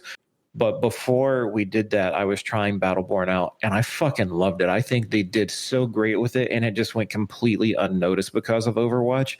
And I feel bad for them because it was a great opportunity and it just like you cannot compete with Blizzard and Overwatch. Like it was not going to happen, but it's a good game to me. So I'd like to see them try something like that again. But yeah, Gearbox. Cool. My studio number 4 is Playground Games. That is on my list. So taking that off. So Playground Games is kind of an unproven studio. They've only ever made the Forza Horizon games, but their chops within open world and the fact that they are now working on Fable leads me to believe that they are able to take on more than they are. But given that they still have the chops to make a racing game, like not only now do I have two open world RPG studios, but now I have a racing studio as well. I believe in them. I think Forza Horizon, I think those games are just so good. Just so fucking good. And yeah, that's why I had to take them. Hell yeah. Yeah, you really don't have to say much more than that because what they did right was Forza Horizons. That's a game that I feel like is the perfect racing game in every way, shape, and form. It's so much fun. the soundtracks are always fucking banging. Like you can't. I love those soundtracks so much. I agree. And yes, and then now we have an opportunity to look into their future with Fable. I'm very, very, very interested to see how that turns out. So that's why I put them on my list. For everything that you just said, that's the exact reason they were on my list. Yeah. Oh, yeah. All right, Austin, what's your next? Your next. I might have the same problem with this that I did with Square Enix, Okay. but we'll see. My next pick is Bandai Namco. Oh, okay. My heart was racing. I thought you were about to choose my next one. And the reason why I'm saying Bandai Namco is pretty much at this point only known for doing anime adaptation games. They do all the Dragon Ball games, which some are great, some are not so great. Like Dragon Ball Z Kakarot and how it was fucking terrible. They do the Attack on Titan games. They do the Sword Art Online games that I never touch because that's the cringiest shit I've ever seen. And they also do a lot of the Digimon games. They are pretty much they do most of the work from what I've gathered on some of the older Digimon games. I don't think they did Cyber Sleuth. I think they just published it, but I don't think they developed it. Yeah, I think you're right. But one of my favorite games that came out from Bandai Namco, like head development unit, from what I've gathered in my research anyway, was the Digimon World titles for the DS. Digimon World DS, Dawn and Dusk. They were, I'm not going to say they were better than the Pokemon games that came out around their time, because Gen 4 was pretty fucking good. But they were a fresh take. They were kind of like Pokemon, but they were kind of also like their own thing too, in a sense. But just seeing the amount of success that anime games kind of tend to have, as pretty much everything else on my fucking list, not so much here, but definitely in Japan. They also are responsible for all the Gundam games as well, which, as you guys know, I am a huge fanatic of. Yes. I had to take that. So I just looked into it, Austin. They did not do the Cyber Sleuth. That was actually a MediaVision game, which is really fucking cool because MediaVision is the team who did Wild Arms back in the day. I don't know if you guys remember. Holy shit. Yeah. Those games were fucking awesome. Mm-hmm. So, but with that said, yeah, I also couldn't find anything. The only thing that I managed to find was the fact it says on their Wikipedia, it says that the core video game development studio of Bandai Namco Entertainment is Bandai Namco Studios. Mm-hmm. So that's what I found too. That's the only I also looked at their Wikipedia. That's the only thing I could find. So I'm rolling with Bandai Namco Studios. That's a good fucking pick because you have a ton of different things you can do within there. Like they do fighters for One Piece and Dragon Ball. Mm-hmm. They have their entire old library of like Pac-Man, fucking. Oh yeah. Oh, they also do the Tales games. I forgot about that. Mm-hmm. So yeah, that's a really great pick. I think that bringing a studio like Bandai Namco under the same roof as a studio like Square Enix or Atlas or fucking Game Freak could really open the doors for some phenomenal anime adaptation titles. Like I was actually talking to a buddy about this today. He went with me to pick up my PS4 because shit happened. We had to go pick it up. And he went with me, and we were talking about it. We were like, Digimon games kind of went a weird direction. And we were like, what could they do? And we had this idea that we're like, what if they did like a PC MMO, but then in retail stores, they released a almost like Digivice-like device that you could connect to your PC and then take the Digimon out of that game, put it on the quote-unquote Digivice, and then do things in the real world and with other players without being on your PC. And I was like, if we can think of that, why can't they? That sounds phenomenal. And I would buy the shit out of that. I would buy that day fucking one, and I would fucking love it. And I think I think that's a possibility, and I hope that fucking happens because that sounds really fucking cool. But that's mostly why I'm picking Bandai Namco, not so much for what they can do on their own, but what I think they could do if they were able to kind of share and collaborate ideas with some of these other studios that I have also grabbed. Yeah. So Good choice. We're halfway there. Dylan, number 5. Well, I thought we were doing 7. we are. Yeah. Are we? Sorry. Well, like we're through number 4. Yeah, no, I got you. Yeah. This is where it gets hard for me because I'm running out of space. There's so many game devs I want. Fuck. I gotta go with Rockstar Studios. I cannot emphasize enough how great of a job they did with Red Dead 2. Listen to the last podcast and you will find out just my feelings on Red Dead 2. It's one of the best games to come out this generation. Terrible, right? Like you fucking hated it. Yes. So now don't go listen to the podcast. Spoiler. You had it spoiled for you. But no, they did such a good job with the storytelling and the overall world that I feel like they are such an asset going forward. And I know that you can, if someone fucking Jesus Christ, if some like outside of our little shenanigans that we're doing now, if someone truly ever bought Rockstar, it's fucking over because that would be crazy.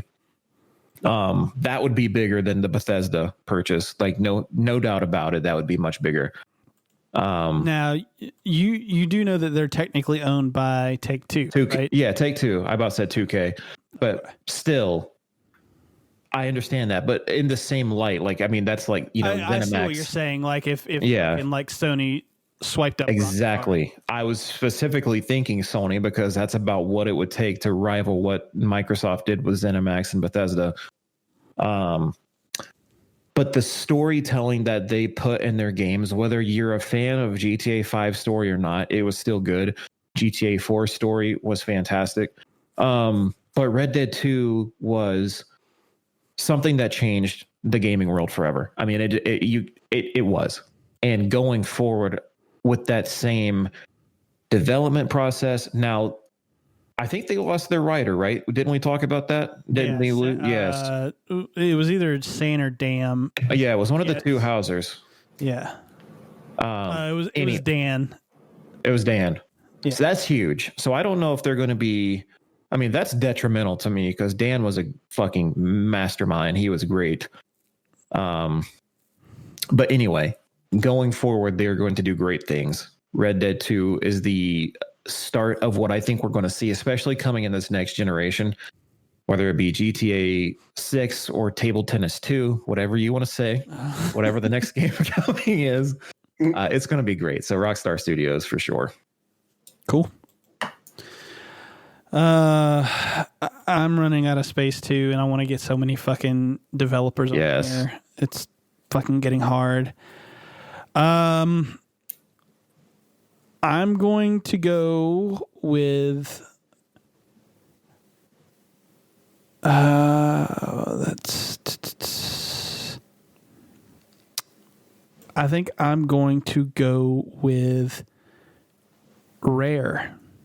Okay. Oh shit, I forgot about Rare. I also So my reasoning behind picking Rare is not only are they an English team, same as Playground Games, but they're one of the most storied developers ever. Like they've been making games since the 80s.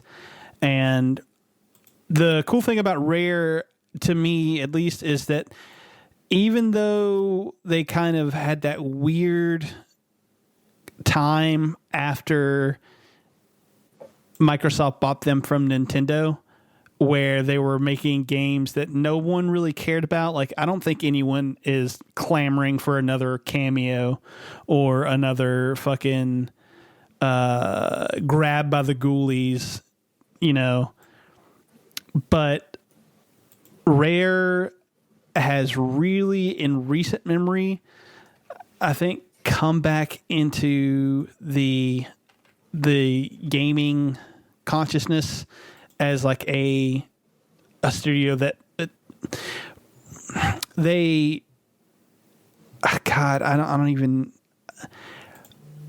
they have a lot more goodwill for them in recent memory, at least to my understanding.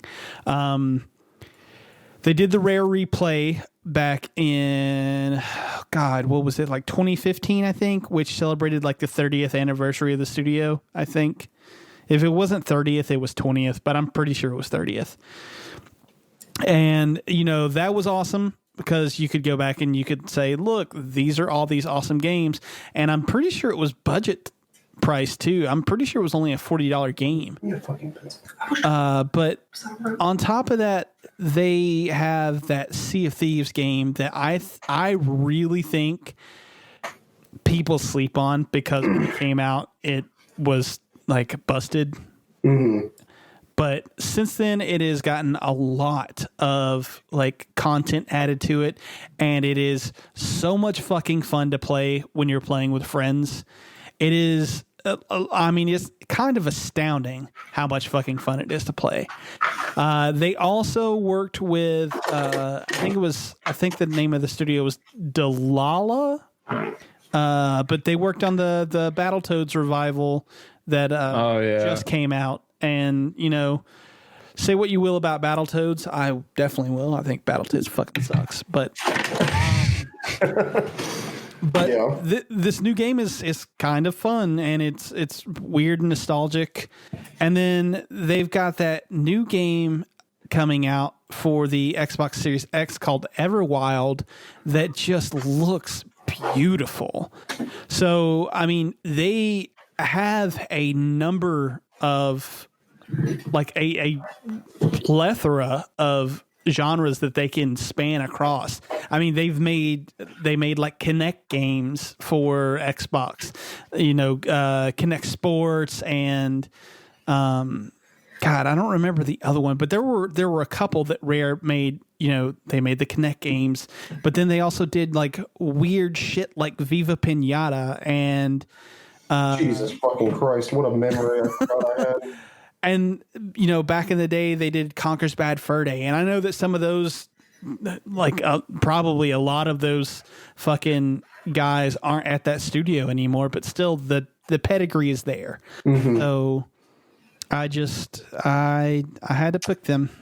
You chose a fucking gem because I did forget about Rare. And I'm one of the people who, believe it or not, I fucking loved Cameo. Oh, really? That's so weird. That was one of the first games I played on the Xbox 360, and I thought it was fucking awesome. I don't know why. I remember like my mom got it for me as a gift, and like maybe it was around the same time where I wasn't doing so good mentally, but that meant a lot to me. Like that gift that she got me from Cameo, it meant a lot to me. And I was playing it, and she would like come in now and then, and I'd show her like, hey, look at this, look at what I'm doing. And like, she thought it was cool. And my mom, believe it or not, was one of those people who actually helped me like guide me along the path in my gaming life. Like she loved Spyro and all this kind of stuff, and she would play it. She doesn't play anything now so much, but like back in the day when gaming was at its fresh start, essentially, she got me into that stuff. So when she got me Cameo, it was like, that was a special gift to me. And I fell in love with the game. So with Rare, I don't like a lot of the things that a lot of other people do, but Cameo is actually one of those games that I would love to see something new from them with, especially under Microsoft. And then Sea of Thieves, that's a game that I forget that they have anything to do with. You just said Sea of Thieves, and I was like, what? And I went back and I was like, sure enough, it's fucking Rare. And I forgot that. So I played Sea of Thieves on the 1X for a little bit, but I had no one to play with. I had no friends. So while I loved the world, I loved how the water looked, and I loved the mechanics, I never got to dive into it, really. But now that you say that it's great with friends, I'm thinking when that new fucking rig gets here for me and I can run everything on 4K max settings, and I'm going to jump into that shit and play with you if you're down to play, because that sounds like a lot of fun. That's awesome, dude. No, that was fucking great. I forgot about Rare. That's a fucking awesome addition. Yeah, I'd be down to play that with you guys too. Sweet. Oh yeah, hey Austin. Hey. I'm here. Sorry, I was cleaning up poop on my Tamagotchi. Ooh, Tamagotchi. Oh, I was like that. Whew, you said cleaning up poop, and I immediately went into puppy mode, and I was like, oh shit. No, you don't have puppy. You have the upgraded version of puppies being children. Yeah, the worst things. Yeah. Speaking of worst things, Austin, what's your number 5? What the fuck kind of transition was that? Eat my entire asshole.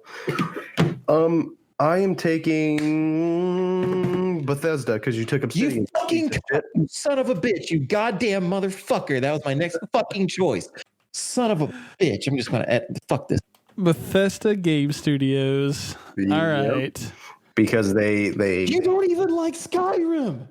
No, I fucking hate Skyrim, but I fucking love Fallout. Oh my god, I'm so pissed off right now. That was worse than if Josh took CD Projekt Red from me. I'm so fucking heated. I love Fallout. I'm not too crazy about Doom, but I do enjoy it from time to time. So now you were just taking Bethesda Game Studios. Yes. So they didn't do Doom. Yes, correct. That's id Software. Correct. Does it fucking matter? They still did Fallout, and that's all I care about. Okay. Oh, fair. Still will. I just wanted to make sure that. Are you all right over there, buddy? No, I'm about to get real pissed because that was one of my last few options that I had left, and then taken from me. It's all right. You guys took like everything for me, so. There's still one that I'm genuinely surprised you haven't taken yet, and they're sitting on my board. Yeah. Oh, yeah, swear to God, you piece of shit. I'm genuinely surprised that you haven't taken them yet. So they're Who? What? Boy, well, you'll see, because I think I'm going to take them. God, fuck it, damn it. Okay. But no, that's a good choice. I mean, I didn't choose them because I think Obsidian does Bethesda games better than Bethesda. But you're right. You would be right. You can't fucking take a studio then talk shit about them. I'm doing it right now. I feel so goddamn used. It's not even funny. Oh boy! All right, you're on studio ahead. number 6, Dylan. Oh, he's not even going to talk about the studio. He did. Yeah. No, just too he said angry I with like them. Fallout. Yeah. I fucking love Fallout. It's my favorite talked video about game them. franchise. Oh my god! I feel like on this podcast I've talked enough about Fallout. I don't think I need to explain it anymore. He's gonna buy Bethesda and just make them only make Fallout games. Facts. Cancel everything else. Elder Scrolls 6, throw that shit out the fucking window. I'm taking my fucking toys and I'm going home. Oh gosh! Go ahead, Dylan. Take something from me. I can't. I didn't even know Bethesda was on your fucking list. Yeah. Because unlike you two fucks, I don't communicate. I think the only one on here that Dylan knew I was taking is Naughty Dog. That is really the only everybody fucking knew you were taking Naughty Dog. Well, I mean, yeah, but I'm just saying. All right, fine. God, I feel so terrible right now. I was super excited to talk about that, but it's fucking. If it makes you feel any better, Dylan, I feel bad about it. It doesn't, but it's I'm fine. still keeping My it. number's no. I know you fucking took our child without anything. That was it. Number 6 for me. It's hard because I only have 3 left on my list. Son of a bitch. I feel so broken right now. It's Mojang for sure. Oh shit! Okay. That is not a studio I saw coming at all. Let me tell you guys this.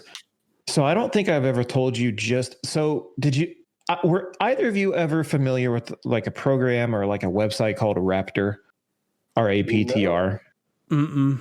It was at some point, I don't know what happened to it. It could still be a thing. I'm not sure, but it used to like track your overall, like how many hours you've played games and stuff like that. And that was huge for me on the 360 and the Xbox One. And I used to use that all the time. So Minecraft is a game, and it was my first game that I ever hit over 2,000 hours played in. Minecraft is a game that I don't talk about a lot, but I love immensely. That's why, if you haven't checked it out on my YouTube channel, Minecraft Dungeons, it's something special that I'm going through. But I used to think that Mojang was a one-trick pony. Minecraft, and while they've only done two, like they've done a lot, but it's always been Minecraft oriented. But my thing with that is that the possibilities are kind of endless with Minecraft, right? So they took it a direction that I never once thought in the history of my being that I would want. And they made a fucking a Diablo-based type game. What is that? They made a roguelike game. So when I first saw that, I thought it was super cool, but I didn't know how it was going to turn out. And then I started playing it. And as of right now, that's going to change with, the coming of fourth quarter, but it's my top game of 2020 right now, Minecraft Dungeons. So I would want to see what they could do within that same field. I would not even make them branch off into something else, because I feel like what they know is what they're good at. They could make a Minecraft fucking Mario Kart type of game, and I would play the shit out of that. Like it's just one of those things where I feel like it can work and they can make it work. I never thought that I would want a roguelike game from them, but they made Minecraft Dungeons work, and it's fucking spectacular. It's so much fun to go back and play. I'm on my second playthrough of Minecraft Dungeons on a harder difficulty, and they fucking killed it. Like, it's much harder this time around, but I'm getting badass loot. Check out my most recent video. I am getting like pets that I can summon and have with me. It's so cool.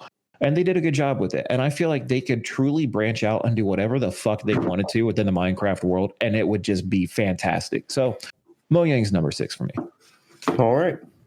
So this is number 6, right? Yeah. What is number 6 for you? So number 6 for me, it's hard for me to choose because I have a ton of studios on my quote unquote draft board. Right. And I think that I'm going to go with Bloober Team. What the fuck is that? I don't even know what that is. So Bloober Team is a team that does first person horror games. Oh shit, they did Blair Witch. They did Blair Witch. They did Layers of Fear. They did what was that other game of theirs that I played? What is Observer? I think I've seen that cover art before. Oh yeah, they did Observer. That's the other one that I've played.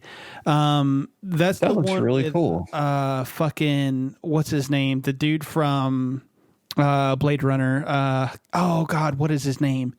Rutger Hauer. That's it. Holy shit. Yeah, it is. That game is very interesting. It looks interesting. I'm looking at it now. I did not even know. So Blair Witch is on my eventual Let's Play list, but I didn't think that it would have some obscure developer like that. I've actually never heard of Bloober Team.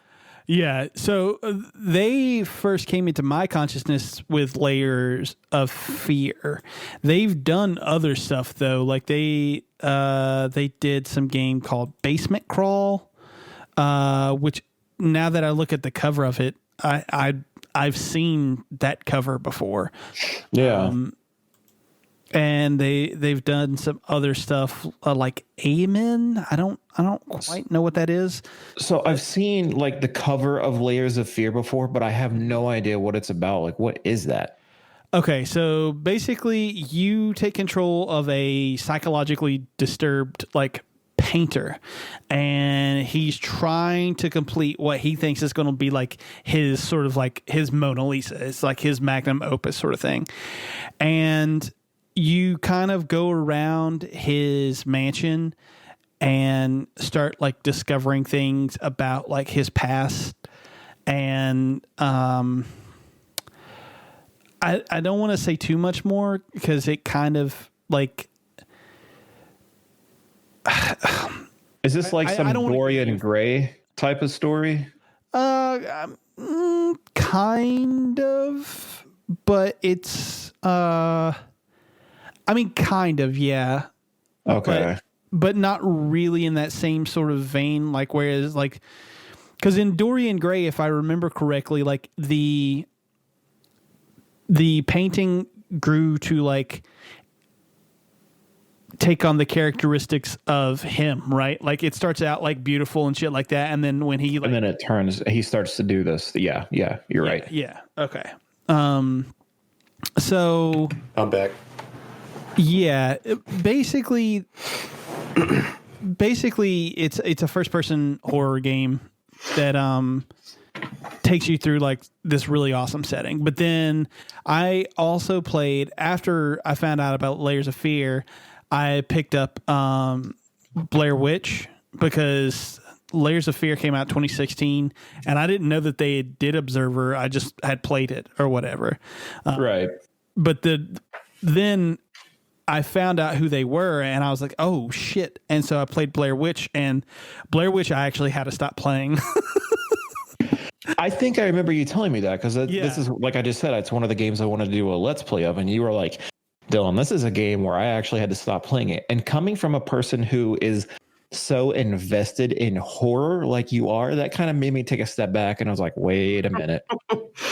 Yeah, so I had to go with them because of my love of horror stuff, but also like I don't know if you guys watched the trailer for their Xbox Series X game, The Medium. Yeah, I did. No, I did not. That fucking trailer looks awesome. Mm-hmm. Like I am so really fucking excited about that game. But yeah, so my pick. That was a really good choice. Like Bloober Team, right? That's their name? Yep. That is so cool. I didn't even know this was a developer. Like you said the name, and I'm like, is he just making shit up until Austin gets back? Like, that's such an obscure name, but it's so cool. He chose Bloober Team, Austin. Yep. Okay, I'm really sorry I had to step out like that. I apologize. It's fine. But, I ate Taco Bell at the beginning of the podcast, and I regret my decision. Yeah, I heard your little Baja Blast slapping around in that cup. Yeah, I kind of feel like I need to take a shower now. Oh God. Yeah, it was All rough. right. Oh, fuck Taco Bell for taking away the quesadillas. Yeah, big fat. No, they actually do have them because Madison brought me one. So Oh. All right. Well, you're fine. You're not on the same list as AT&T right now, so that's fine. All right. Maybe next Austin, give me your number 6. All right. So you've kind of scared me. I'm not going to lie. So I'm going to take, what was the name? What was the specific name? Hold on. Let me pull up Google. I'm going to take Nintendo EPD. I am so fucking mad right now. God. For the sole fact of The Legends of Zelda. Yeah. Austin, he specifically did not take that option because he was going to give you one last chance. Is that what you were going to take, Josh? Yes. Really? Okay. And not even because of Zelda, but because of Mario. Oh, okay. Yeah. You took everything from me, and Josh had the moment to take it all away from you, and he didn't fucking do it. This is terrible. I feel like I'm the fucking Starks right now in the Red Wedding, and I got my heart stabbed out. Don't worry, you got another chance to take everything away from me. You got it. I don't want to take anything away from you. I could have taken something away from Austin, and I didn't. I really have nothing left. Like my last choice, you're going to be like, what? So anyway, go ahead. Legend of Zelda. That's as everyone knows, I am a phenomenal fan of The Legend of Zelda, with some of my favorite games of all time being Breath of the Wild, Ocarina of Time, and Twilight Princess.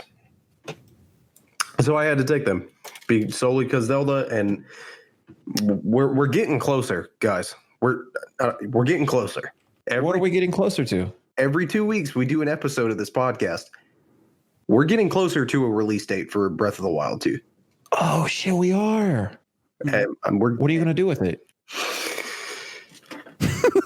I'm gonna hunt down every foreign version of that game possible. Like, I don't think you guys are gonna understand. I don't think I do. I might have to take down some of the Evangelion stuff in my game room to replace it with all the different versions of Breath of the Wild 2 that are probably gonna exist. I'm stoked. I'm fucking stoked. And now you have a capture card and a PC to do all your recording and editing on, so you can provide gameplay for people. Also, when I was in Chicago, I went to a Walmart because I needed Orajel. My tooth was hurting really bad. I needed fucking Orajel and ibuprofen. And I was like, well, let me go look at the video games. Let me just go see what they got. And they had Hyrule Warriors for $40. Picked it up, played it for the first time a couple days ago. If Zelda can fight like that, if she can be the most fun playable character in Hyrule Warriors, what the fuck is Link for? Why is he there? She doesn't need him. She don't need no goddamn man. If she can fight like that, bro, Ganon don't got no fucking chance, G. She's a fucking monster in Hyrule Warriors. And I'm not fucking exaggerating. She is a absolute fucking unit in Hyrule Warriors, and she is by far my favorite character to fucking play as. No little side note. But yeah, Nintendo EPD. I knew Josh was going to take that one, and I tried playing stupid. Well, you succeeded. Dumbass. All right, here we go. We're down to our final teams. Mine is not going to be a sexy pick, so go ahead and. Mine is not. No, it's not a sexy pick whatsoever. I mean, it's sexy to me because I love the game. I love what they do. And it just recently got reinvigorated. Also, I have one video up on my YouTube channel. It's Psyonix, simply because of Rocket League. They did something. They captured lightning in a fucking bottle. Rocket League is one of the most unique games. Josh, I made the comparison that it's essentially Dead by Daylight. There is not another Dead by Daylight. There is not another Rocket League.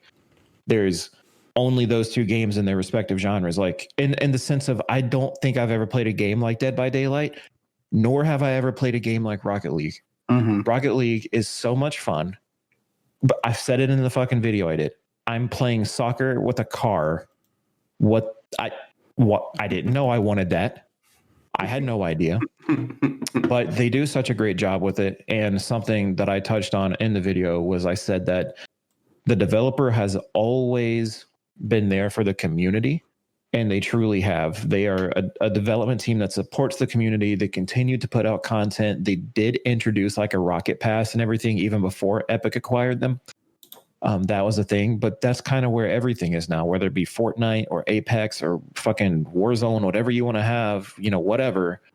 It's the battle passes and Rocket Pass, whatever. That's always a thing now in a lot of games. And I think they did it really well because you're getting a lot of cosmetic shit for your car, boost trails, nameplates, tags, whatever you want to say. Like you can get a lot of stuff and it's cheap.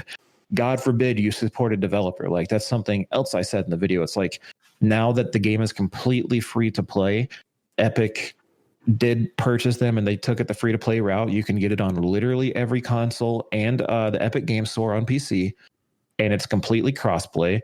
And you can like migrate your most highest profile, whether it be PlayStation, Xbox, Switch, or Steam, whatever. You can then make that your primary account on their new system. That's fucking awesome. But it's a company that I feel like truly gives a damn about their players. They encourage. I agree. Yes, they encourage their good players to like. I mean, they always show off crazy videos. They have their own esports league. It's a lot of fun. There's not another game like it, and I would, if they ever decided to branch away from Rocket League, I'm excited to see what they could do in that brand new spectrum, because if they had the crazy idea to make flying rocket soccer with cars, what else can they do? So Psyonix is my number 7. Cool. That's they're some fucking killing it with that game. That game is so much fun. It is. It's free to play, Josh. Download it. Already on it. Before we move on, what editing software do y'all use? that for like videos and stuff. Yeah, for gameplay. I personally use DaVinci Resolve. It's completely free. I don't think Josh liked it though, because he said something about it. I forget.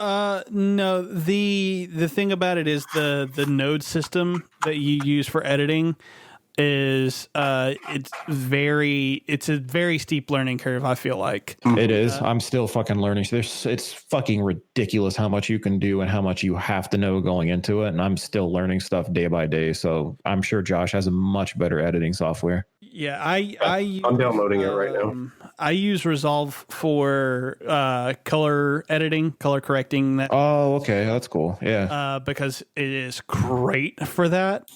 But I use Adobe Premiere. It's like the standard. Yeah, you can use. There was one that I was using called Hit Film Express, and it is completely free also, and it has the same general layout as Adobe, and it's a nonlinear timeline editor. It's a lot easier to pick up and just fuck around with, but it gets held back for me because in order to do a lot of like the cooler stuff that I would want to do with my stuff, you have to buy individual packages to kind of like beef it out.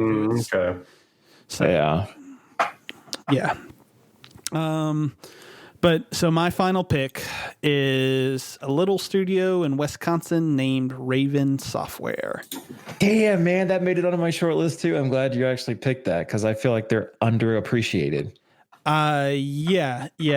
The thing about Raven Software is that everyone knows them. Everyone fucking knows them because everyone plays Call of Duty. Yep.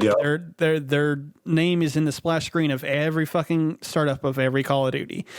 And that's part of the reason that I picked them. One reason is because they do have a long history of making really great games. Like they made the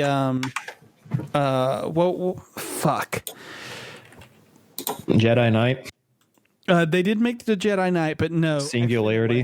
Oh, that's And X-Men Legends. X-Men Legends and Marvel Ultimate Alliance. And those games were so much fucking fun. Yes. But they also made Singularity, and they also made a weird 2009 Wolfenstein reboot that I don't think I ever played. But I remember playing Singularity and liking it a lot. And they also made that fucking Wolverine tie-in game. It's way better than it has any fucking right being. Oh yeah, like there shouldn't have even been a reason movie.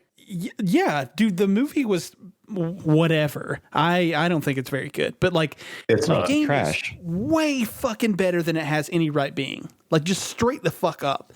Yep. So yeah, but the reason that I chose them is because not only do they have that great pedigree of like really good games, but also like they've been a support studio for so long that they know how to do it.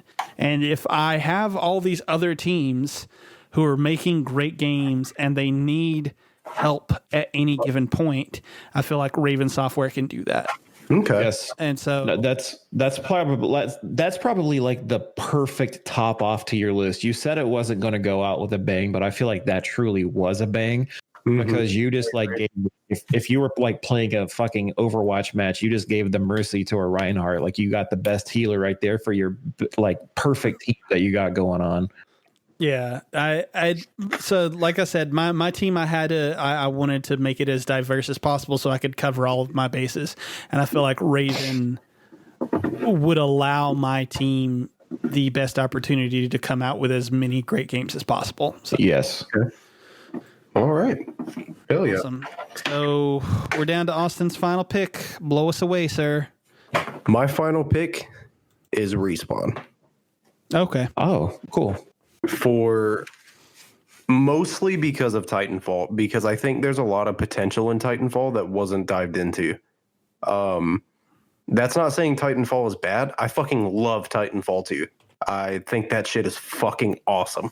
I played that game religiously when it came out up until it got to the point where people stopped playing it and it was hard for me to find matches. And the reason why I'm picking Respawn is because with all the other studios that I have acquired in this podcast, there is so much potential for a really good Fallout, almost kind of Fallout style Titanfall RPG. And that's what I want. I want to see that. I understand it's a first person shooter. It's pretty much COD with mech suits, but I think there's more potential for that universe. Well, they also, I mean, they did the Star Wars game from last year. Yep, they did. I Fallen wasn't Jedi because I didn't like it. or Fallen Order. Fallen Order. Yeah, exactly. So they have chops making games like that now. Mm-hmm. And let's not fucking really forget Apex goddamn Legends. Yeah, and Apex Legends. So they even though I didn't like Apex Legends, I knew that it would take a lot to knock Fortnite off its throne, and Apex Legends kind of just walked in the room, whipped its dick out, and told Fortnite to get down. You're right, and I love that analogy. Even though Fortnite's still the top dog, Apex knocked it off its high horse a little bit. You're right. It did. All I remember the month Apex came out. Every fucking streamer that did fucking Fortnite just all of a sudden was like, oh, doing Apex Legends now because it's the next big thing. And it was for a couple of months, and then it dropped back off. I have good news for you. What's your good news, Dylan? It's not on the news that we're going to cover, but I think on November 10th or 11th, EA Play is coming to Game Pass Ultimate. Titanfall 2 will be on that. And I am very excited for that. So there you go. So you already knew that. That wasn't good news. Fun fact, I was able to log into my old PlayStation account when I was setting up my PS4 earlier. And when that happens, I will have Titanfall 2 on every console that I own that it's available on. Well, here's some good news for you. It is also on Steam, and the player base is much higher on there from what I hear. How much is it on Steam? I'm curious about it. It's if it's not cheap, it goes on sale semi-frequently, so you should be fine. $30 is kind of high. I'm gonna wait on that one. Yeah, you should. I think I just saw it go on sale for like fucking $10 or $20. It wasn't that bad at all. Or I could just get EA Play for $5 a month on Steam. Or Game Pass Ultimate. Yeah, I'm just gonna hold off on that. Woo. Get that shit for free. Okay. All right. So I'm going to recap real quick. Our teams, Dylan, your team consists of CD Projekt Red, From Software, Ninja Theory, Gearbox, Rockstar Studios, Mojang, and Psyonix. My team consists of Naughty Dog, Obsidian Entertainment, Bungie, Playground Games, Rare, Bloober Team, and Raven Software. And Austin, your team consists of Game Freak, Atlas, Square Enix Creative Business Unit 2, Bandai Namco Studios, Bethesda Game Studios, Nintendo Entertainment Planning and Development, EPD, and Respawn Entertainment. So Dylan's good job, guys. Good job. Yay. That was actually really fun. That was fun. That was pretty. I was only legitimately mad one time. You guys got me mad a lot. I just didn't fucking show it, you pieces of shit. I have a whole like little document that I'll share with you guys of like how I broke my shit down, but there's so many studios that I didn't get a chance to put on here. Like I wanted to put Arcane. I love Dishonored. I love those games. I really fucking loved Prey. Like I thought Prey was excellent. Remedy. I fucking love Remedy. Like Quantum Break I thought was excellent. Control I thought was excellent. I really like those old Max Payne games. Like I really like Remedy. Oh, and Alan, I don't even know how I didn't even fucking mention Alan. Forgot about that. Yep. That's on Game Pass Ultimate. It is. Yeah. You took a lot of the ones that I had on my list, and then obviously Austin took the other one. But like one of the ones that didn't get mentioned for me was Avalanche, who I think is a fantastic studio. The ones who make Just Cause. Just Cause. That's the fucking my biggest one would have been Mad Max, because that is great. Yes, and they have a lot of potential. There's another one I forget. but Mad Max would have been one of the reasons, or the sole reason, for Avalanche being on there. Fantastic studio. Dude, the one that I want to, before we move on, really, really want to shout them out real quick is Playdead. They're the team who did Inside and Limbo. Oh, yeah. I fucking love those two games. I think those games are excellent platformers and they just drip with atmosphere. Like, Limbo is one of the most unique games for that type of genre. I mean, it's amazing. Mm-hmm. So, but we are getting a little long in the tooth. So I am going to go ahead and move us on to what we've been playing. I'm going to run through mine really quickly. Okay. Because like I said, we are getting a little long. But I've been playing more Tony Hawk's Pro Skater Remaster. The game is breaking my thumbs. You're getting old, Josh. I'm getting old. I play that game very, very methodically. It's actually how I play most games. Like, if there is a checklist of something, I have to do that checklist before I move on to something else. Yeah. So within Tony Hawk, there are the high scores you have to beat. You know, you have to collect skate. You have to do all of the stuff. And I can't move on to the next level because my OCD won't let me until I have completed everything. So, it's a lot of fun. I think it's a perfect remaster or remake or whatever you want to call it. I really love it. So, Hell yeah. Austin, you've got Super Mario 3D. Are you talking about Super Mario 3D All-Stars? Yes. Okay. Yes. I started it up finally. I broke the seal on the case Saturday night, I think, after having it for like over a week. Finally broke the seal on it, started playing Mario 64 because Mario 64 is my favorite Mario game by far. And I say that because I've never played Sunshine. So before you fucking Sunshine dick riding diehards, shut up. Oh, I haven't played it yet. Mario game. I'm sure it is, but I haven't played it yet. I'll fucking get to it and then I'll decide.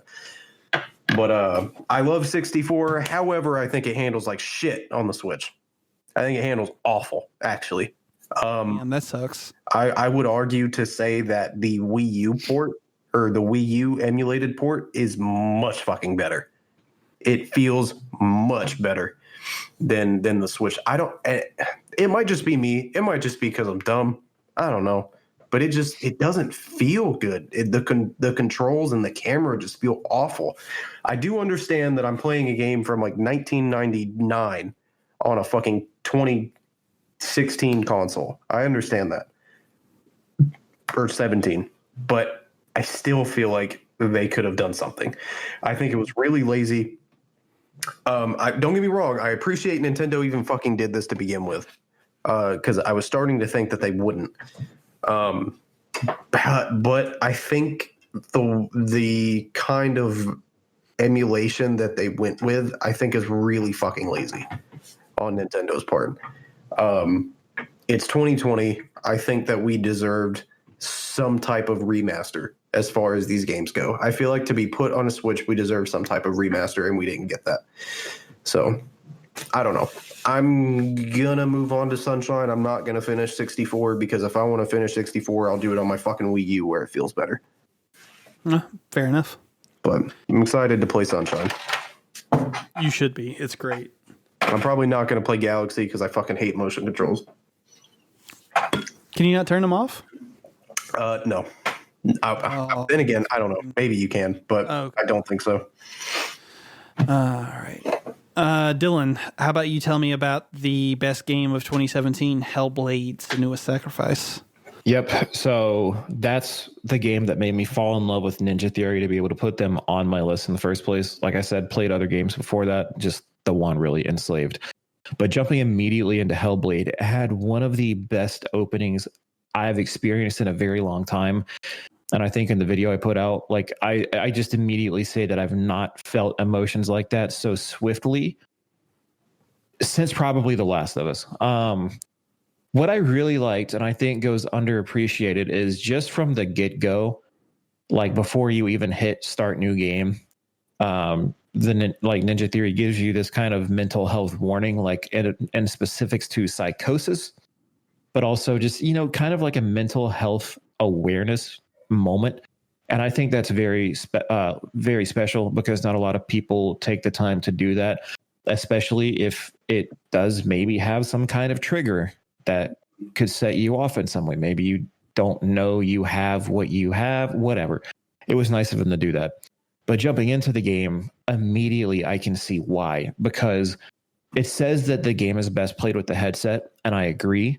I do have a Bose headset that I got last year on Black Friday that I'm fucking in love with. It's one of the best sounding headsets I've had in my entire life. And playing Hellblade with this headset on is fantastic because you're constantly hearing Senua's voices in her head, and they're just echoing from ear to ear, and it's maddening.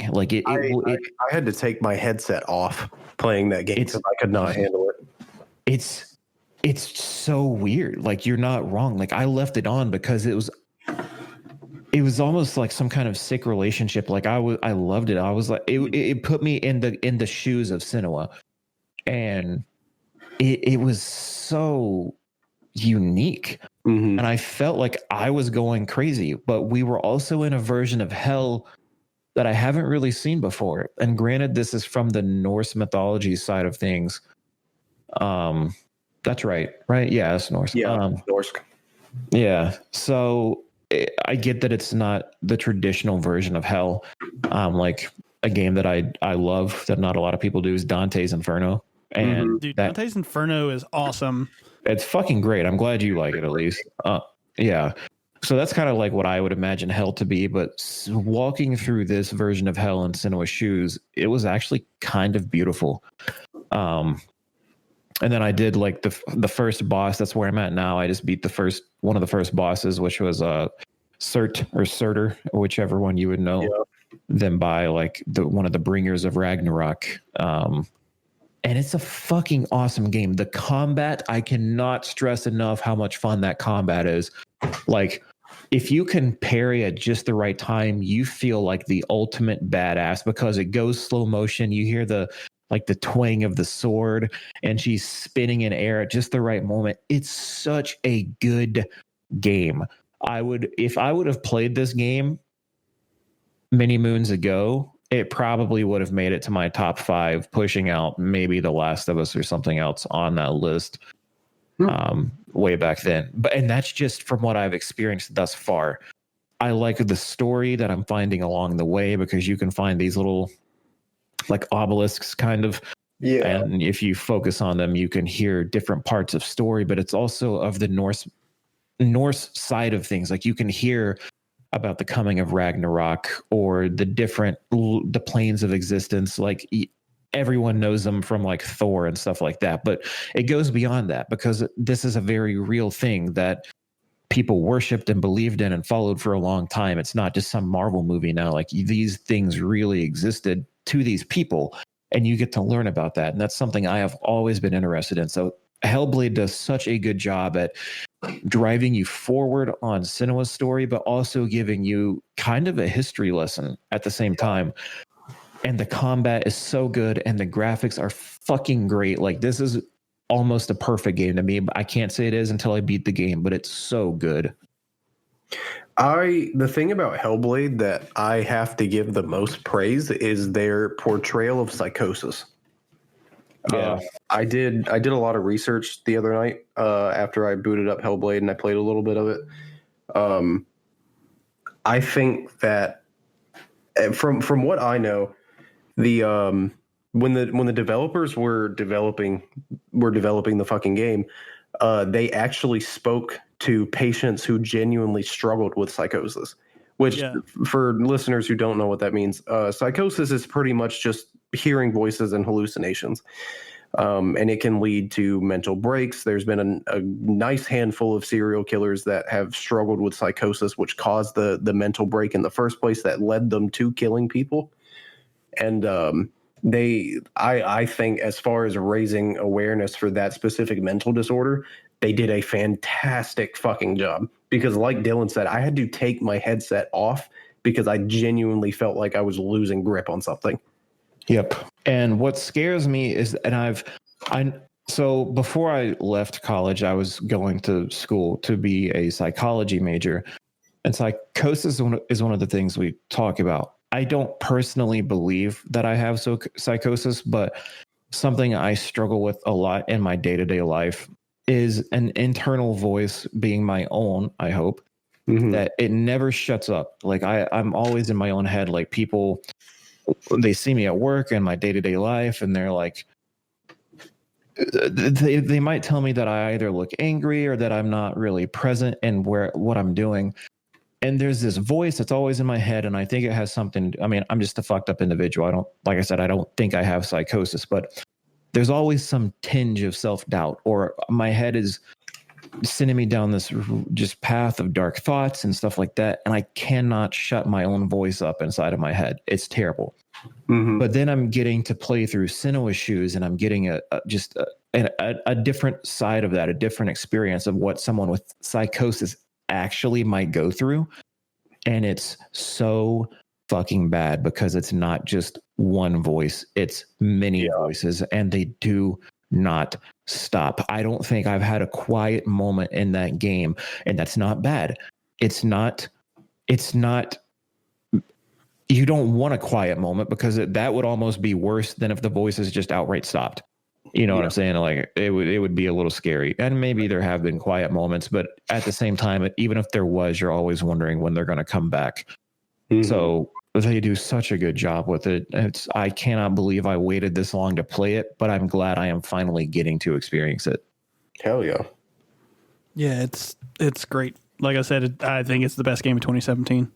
Hell yeah. All right. Again, really quickly, I'm playing World of Horror. World of Horror is a sort of visual novel roguelite that kind of takes the I'm trying to think of the word. Kind of takes like the art style of like Junji Ito and kind of pixelates it sort of. And so like you're going through and you're trying to solve mysteries within your town that are like horror based, and it's interesting. I'm not sure that it's any good. Like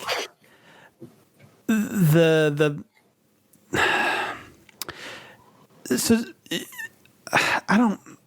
God, I'm having such a hard time about like what I want to say about it.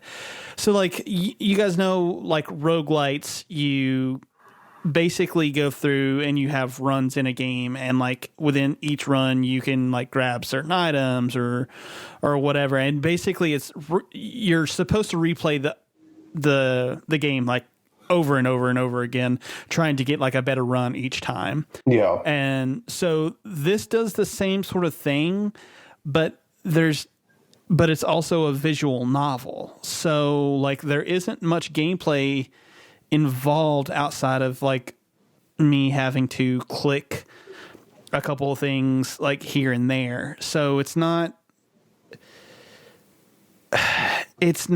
really gameplay intensive, which I don't mind. Like I love Danganronpa, and those games aren't incredibly gameplay intensive.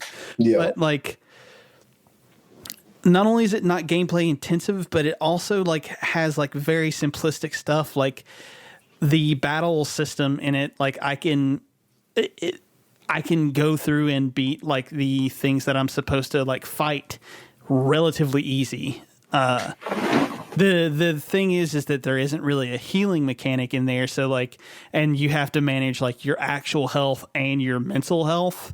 So like you can go crazy and then that'll end your run. Like you can get shipped to a mental asylum. But I don't know, like there's some cool stuff in there, and I really like the art style a lot. It's like black and white pixelated, like I said, Junji Ito sort of like horrific shit. But Yeah. I'm going to play a little bit more of it, see if it grows on me at all. But as of right now, it's fine. There's nothing incredibly special about it. Okay. But yeah. Yeah. Let's see, Austin, you've been playing Digimon World Next Order and Yes. and more Cyber Sleuth, it looks like. Yeah, I'm gonna, if it's cool with you guys, I'm gonna lump these two together because it's gonna be really fucking quick. So Digimon World Next Order was kind of, so they had a game on the PSP called Redigitize, which was essentially a remake of the very first Digimon World. That got remade again for the 3DS with some extra content. And then this is kind of the sequel to that almost, where instead you can have two Digimon instead of just one, like in typical Digimon World games. I don't know if you guys have ever seen anything about Digimon World games, but they're kind of fucking annoying in the fact that you do not get to choose what your Digimon partner evolves into. It is all based on stats and friendship and happiness and how many times you clean up their shit. That is literally what it's based on. And I don't know if it's the case for all of them, but I know in Digimon World Next Order for the PS4, there is no in-game menu or explanation of what stats get you what. It's not in the game. They just didn't. They're just not there. So you literally either have to do an online guide or just kind of fucking hope for the best, really. I think the two-partner system is really cool because when your Digimon get to their final evolution stage, if you have two Digimon that are compatible, you can actually fuse them in combat if they have a fusion. If they're compatible and canonically have a fusion, you can actually do that. And I think that's really fucking cool. Like with if you happen to have War Greymon and Metal Garurumon, you can get Omnimon and use them for the duration of the fight. I think that's really fucking cool. But I've never finished the game. I've started it so many fucking times and just never finished it. And that's kind of, I think, what I like the most about Digimon games over anything Pokemon has done since Black and White is the fact that Digimon has so many different genres that their games branch off into.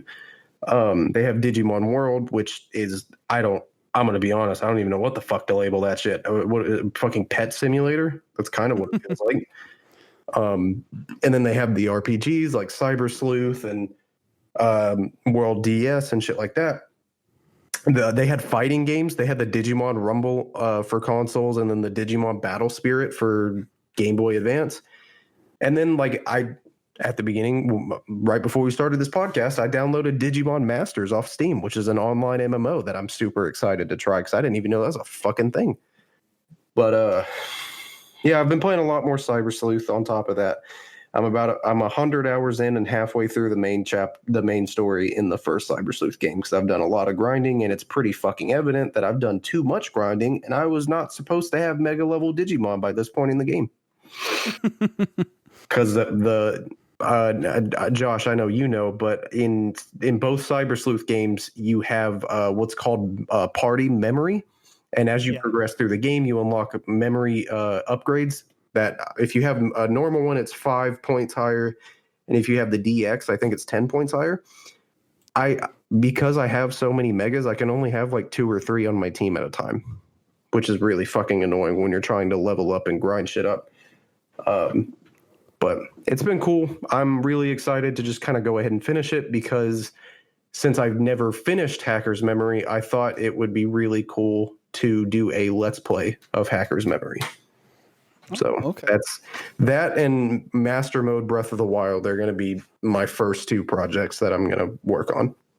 Dope. As far as content creation. And I actually have a question for you guys that I was thinking of earlier. When I do the Master Mode Let's Play, would y'all want to see me do the entire game, like all the divine beasts, or do you want to see me really fucking struggle and just get some good weapons and loot and go straight for Ganon? This is something that I was thinking about too. I want to see you do the whole game because that's what I think makes a Let's Play special is getting to see how you experience things. Yeah. But at the same time, I want to see you do the other shit so bad, just rush through because I didn't know you could do that.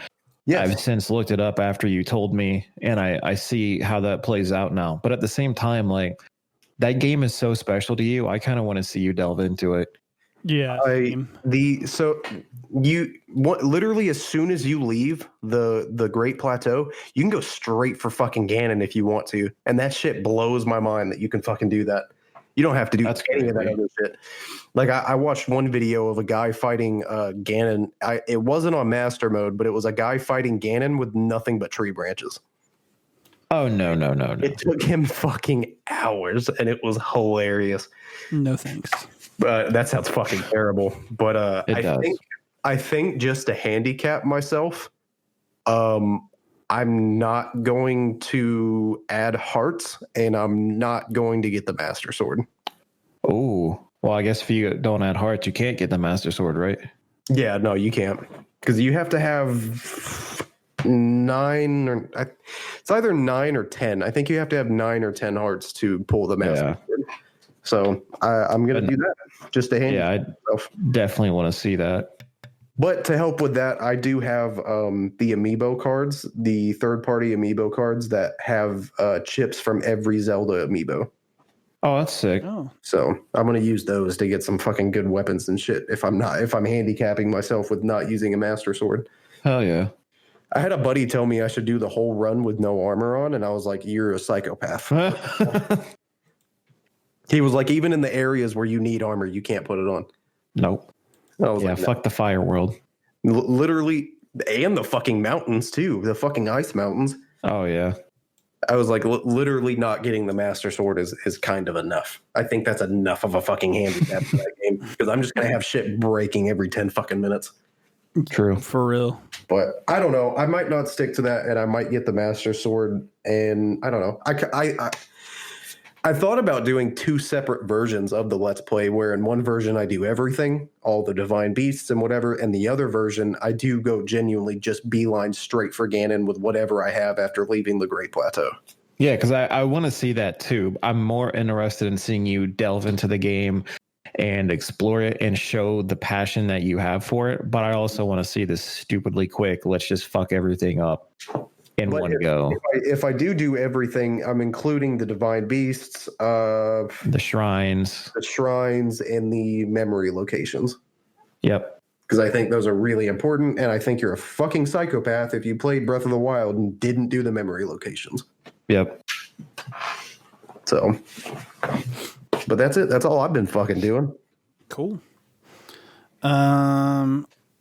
I'll talk about my other game, and then we'll get to Spell Break, Dylan. My other game is Night Call, and it is in a similar vein to World of Horror. It's a sort of adventure game where you play a taxi driver in Paris who was shot by a serial killer, and you wake up from a coma. And the detective on the serial killer's case is like, you're the only one who's ever lived from this guy. We're going to need you to help us find him. And so basically, you drive around every night in Paris as your taxi driver, and you try to gather clues from like you can go into stuff like you can go into a gas station, pick up the newspaper, you can converse with the person in there. You can talk with the people inside your cab. There are people that like are integral to the story of the serial killer who you will pick up and like speak with. You can also make like little stops to like specific areas. Like, you know, that like the first victim was killed in front of a garage on this street. So you can go there and try to find more clues and stuff like that. So far, I am enjoying it, I think. It's very simplistic gameplay, but like there's some really cool writing stuff in it. Like one of the people I picked up the other day was I think I think he ended up being Japanese. But basically, there's a Japanese guy who didn't speak any. I guess you're technically speaking French. It's in English, but I don't know. So he couldn't understand you, and you couldn't understand him. But like there was like this kind of like sort of camaraderie that you built within the ride itself, where you guys kind of like got each other, and you could tell from like his body language and like how emphatic he was saying certain things that like something bad was happening to him in terms of like, you know, maybe I think you pick him up from a hospital and are taking him back to the airport. So you're thinking like maybe he is visiting like an ailing relative or something, you know what I mean? So like you can kind of piece it together. But yeah, I'm enjoying it. We'll see how it goes. I haven't gotten far enough to finish it. But I think it's good for what it is right now. Hell yeah. We'll see how I feel about it. And You play a lot of games I've never heard of. Yeah, I was about to say something like that too. yeah, well, I'm trying to, because Game Pass Ultimate has so many awesome indie games. Or well, I don't want to say awesome because I don't know that they're awesome, but because it has so many indie games, I'm really trying to like try them out, because I don't like limiting myself to the AAA stuff. Like, Yeah, I agree. I don't want to get myself, or like, I don't want to get it wrong or twisted that like I don't like AAA games, but like there are more things out there that are offered than these big AAA titles. And like with Game Pass Ultimate, like I've found so many cool little games that I've enjoyed. Like I'm looking at it right now, like I'm trying to find where's all games. There it is. That's the thing about indie games is like people really fucking sleep on indie games. They really do. Because I've played some indie games that I've had so much more fun with than the AAA fucking titles. Yeah, Honestly. yeah, exactly. Like A Plague Tale: Innocence is on Game Pass, and like that's one that I had known about for a while, but it wasn't something that I ever got a chance to pick up until it was on Game Pass. I was like, oh, holy shit, this is great. Like, this is really fucking good. Mm-hmm. What else is on here? Crosscode, which is I think that was originally actually developed in HTML, but it's like an old 16-bit JRPG. Like, it's super cool. The little characters are like, they kind of look like anime characters. Like, Yeah. you know, I would have never tried that had it not come. Or something like, I'm trying to find like some lesser known stuff. Like everyone knows what Downwell is, but like I never got a chance to play it until now. Gato Roboto is another one. Gato Roboto is so much fucking fun. Yeah. You're basically like a little cat who runs around in like a Samus suit to help your friend before his spaceship explodes. Like it's so cute and like charming, and like it's a lot of fun to play. And I don't know, Game Pass has really like allowed me to reach out and play a lot of like little games that I just genuinely either would have That you wouldn't have thought about picking up otherwise. Yeah, exactly. You wouldn't have thought about spending the money on them. Exactly. So, And honestly, when it comes to those indie titles, I encourage you, not just you guys, but people listening, if you find one of those indie games on Game Pass that you really enjoy, consider buying the game on another platform. Yeah, like consider supporting these developers because they fucking need that. I don't know if it's an indie game, so I might sound really fucking stupid. Would Among Us be considered an indie title? I would definitely say it's an indie title. All right. Well, I'm having way more fun with that game than it has any fucking right having. I don't know if you guys played it yet, but it is $5 on Steam, and it is the first game I bought on Steam. Well, fair enough. All right. So why don't we go ahead and get started with the news? I am doing this a little different than we have in the past.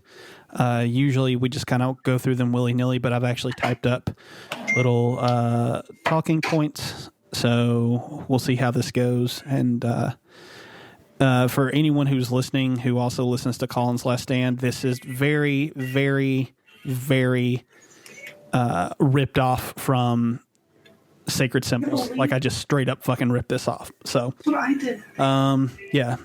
Number one. In a somewhat shocking move, Microsoft announced on Monday, September 21st, that the company had entered into an agreement to buy the Maryland-based video game developer and producer Zenimax for $7.5 billion. This is by far the biggest acquisition by any company in gaming history. In the deal, Microsoft would gain ownership of Bethesda Game Studios, Bethesda Softworks, Zenimax Online Studios, multinational team Arcane Studios, Texas-based id Software, or ID Software, I'm not really sure which, Japanese horror devs Tango Gameworks, and Swedish developer Machine Games, as well as all of their related IP, including that of mammoth franchises The Elder Scrolls and Fallout, as well as other franchises such as Doom, Wolfenstein, and Dishonored. While the official deal is still not officially penned and won't be until sometime in 2021, both parties released statements making the buyout all but a done deal. While the deal does now bring ZeniMax and its various studios into the first-party house of Microsoft, deals already in place for exclusivity on PS5 will remain intact. ZeniMax was founded in 1999 to take over as the parent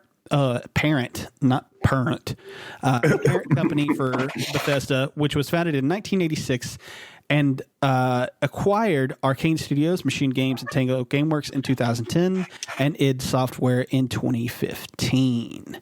So this was obviously the biggest news after we had recorded the last episode. Yeah. And it's what kind of spawned the idea for this whole episode in the first place. Yeah, exactly. So I just want to get your guys' take on this because I am a little I don't want to say tepid because that's not right, because I'm actually very excited for this, but I do have some qualms with it, and I just want to get your guys' take. They really pulled a Bruce Wayne in the video game industry by doing that. I don't know what that means.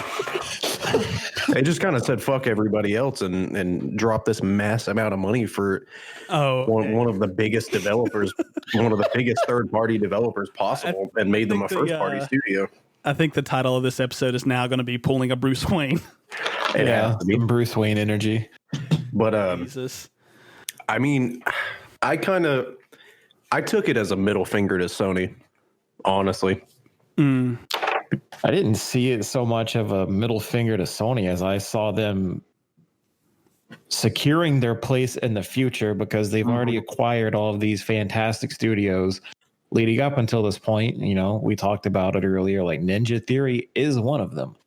Yeah. And I was doing something the other day and I thought to myself, I've never been so taken back by a video game acquisition other than Microsoft's purchase of Mojang. When they bought Mojang, I was completely blown away. I was like, what the fuck?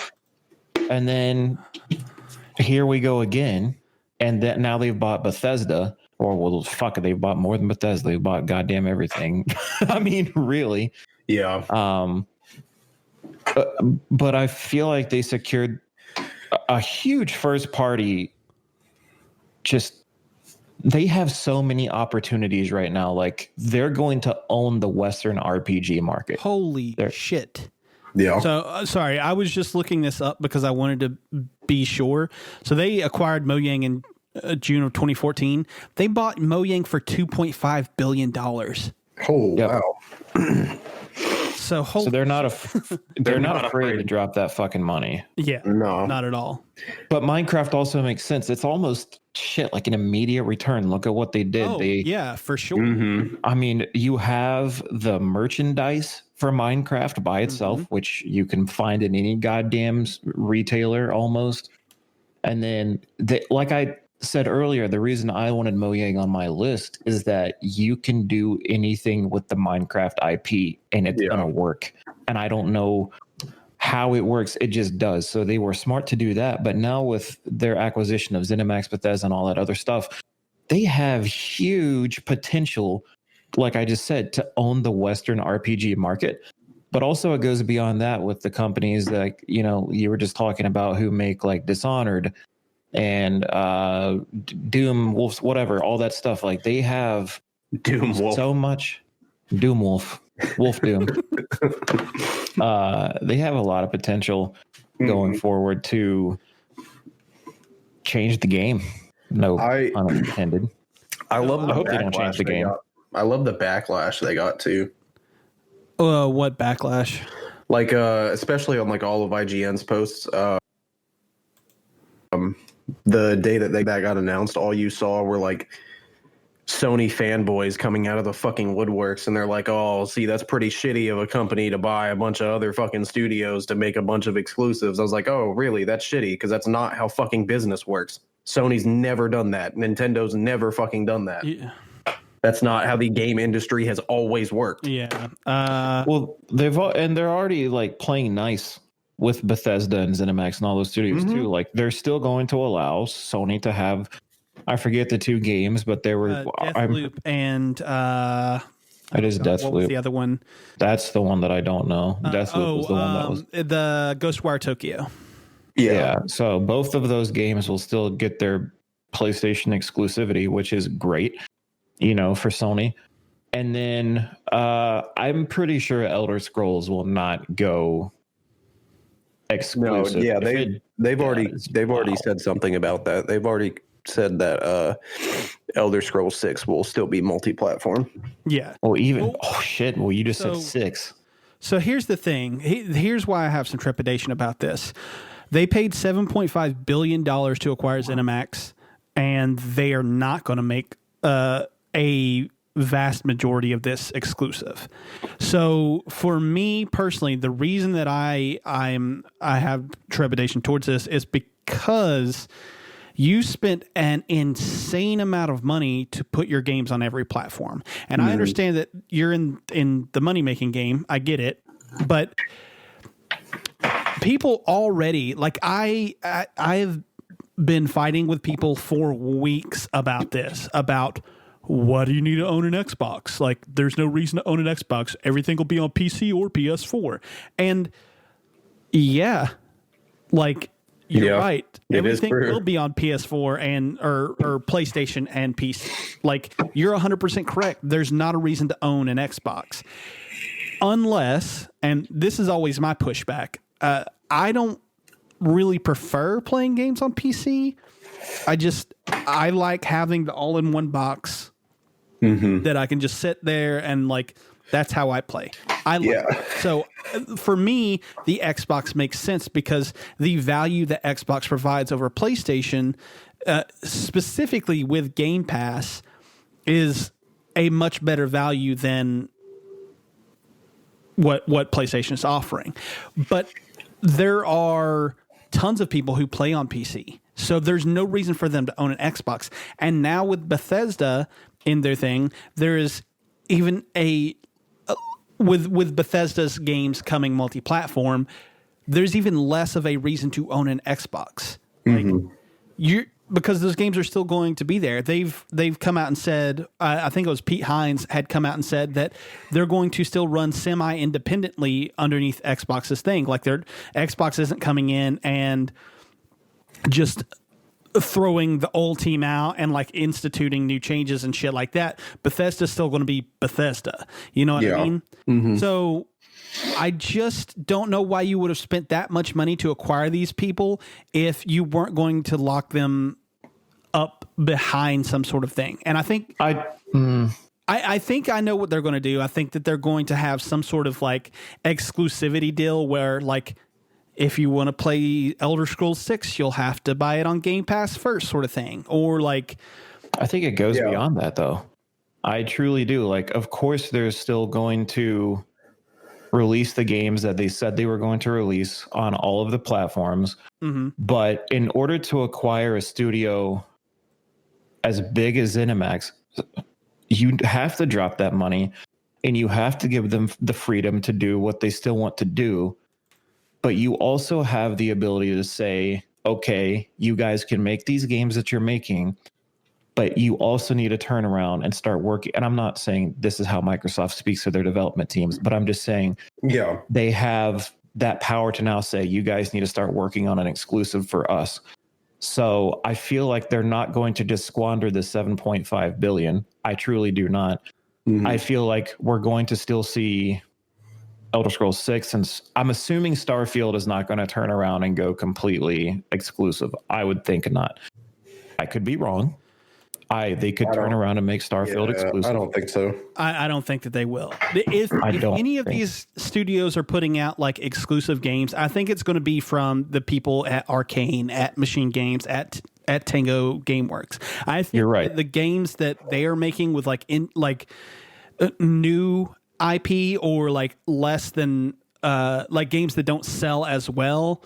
Yeah, like Dishonored or I mean The Evil Within, Ghostwire Tokyo, those sort of things. I think those Microsoft could potentially keep to themselves, but the big ones, Fallout, Elder Scrolls, Doom, Wolfenstein, those are going to go multi-platform. I don't know why anyone would think otherwise. Mm-hmm. Zenimax wouldn't have agreed to this deal unless it was beneficial for both teams. And Microsoft wouldn't have acquired them unless they had a vision for it. So while I do believe you're right when you say Game Pass is probably going to get that exclusive, for like 2-week, time period where you can play early or whatever, I think stuff like that is probably going to come into effect. Yeah. But I think it would be foolish to say that we're not going to get like exclusive games from those other developers too, because they made this purchase for a reason. They know what they're doing. I know we're not going to get any of the big titles exclusive. It doesn't make sense for that to happen, but they have something planned or else they wouldn't have gone this route.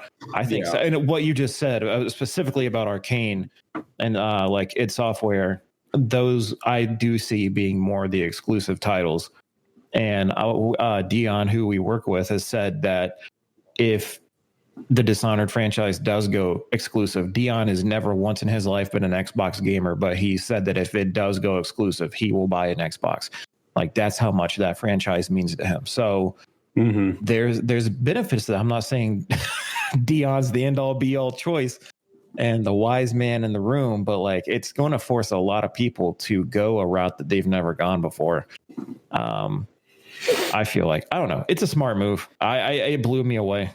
Well, so just to put a little bit of this in perspective, Disney acquired Lucasfilm for $2.2 billion in cash and $1.85 billion in stock. So if you lump them together, which you shouldn't because Microsoft paid for Bethesda in cash, but if you lump them together, that's roughly $4 billion.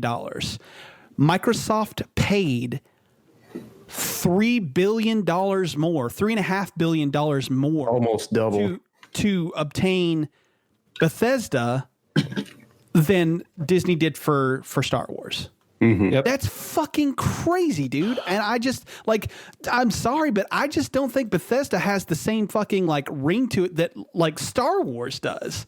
Well, in the video game industry, it does. We're not playing a movie franchise; we're playing a video game franchise, and they're smart to do that. I don't know about that, man. Like Star Wars isn't just movies, though. Like Star Wars, they got everything. I get that. That's merchandising rights, television. Like they got all of that. And Star Wars is fucking 20 times bigger than anything that Bethesda does. Fair. I think that should be a testament to what they have planned. They're not going to drop the fuck you kind of money that they just did unless they have a vision for it. there's no reason to buy Bethesda, Zenimax, and all those studios unless you have a vision for it. They think this is a smart move. And they have too many good developers inside of that house that know that the money that they're worth, I agree, it's a shit ton of money. But I also think that's the price point that had to be paid in order to get that company. Because if you look at the franchises like Elder Scrolls and Fallout, they make so much fucking cash in return that it's ridiculous. I get your point, and I think that they have to have a plan. Otherwise, why would you have bought them?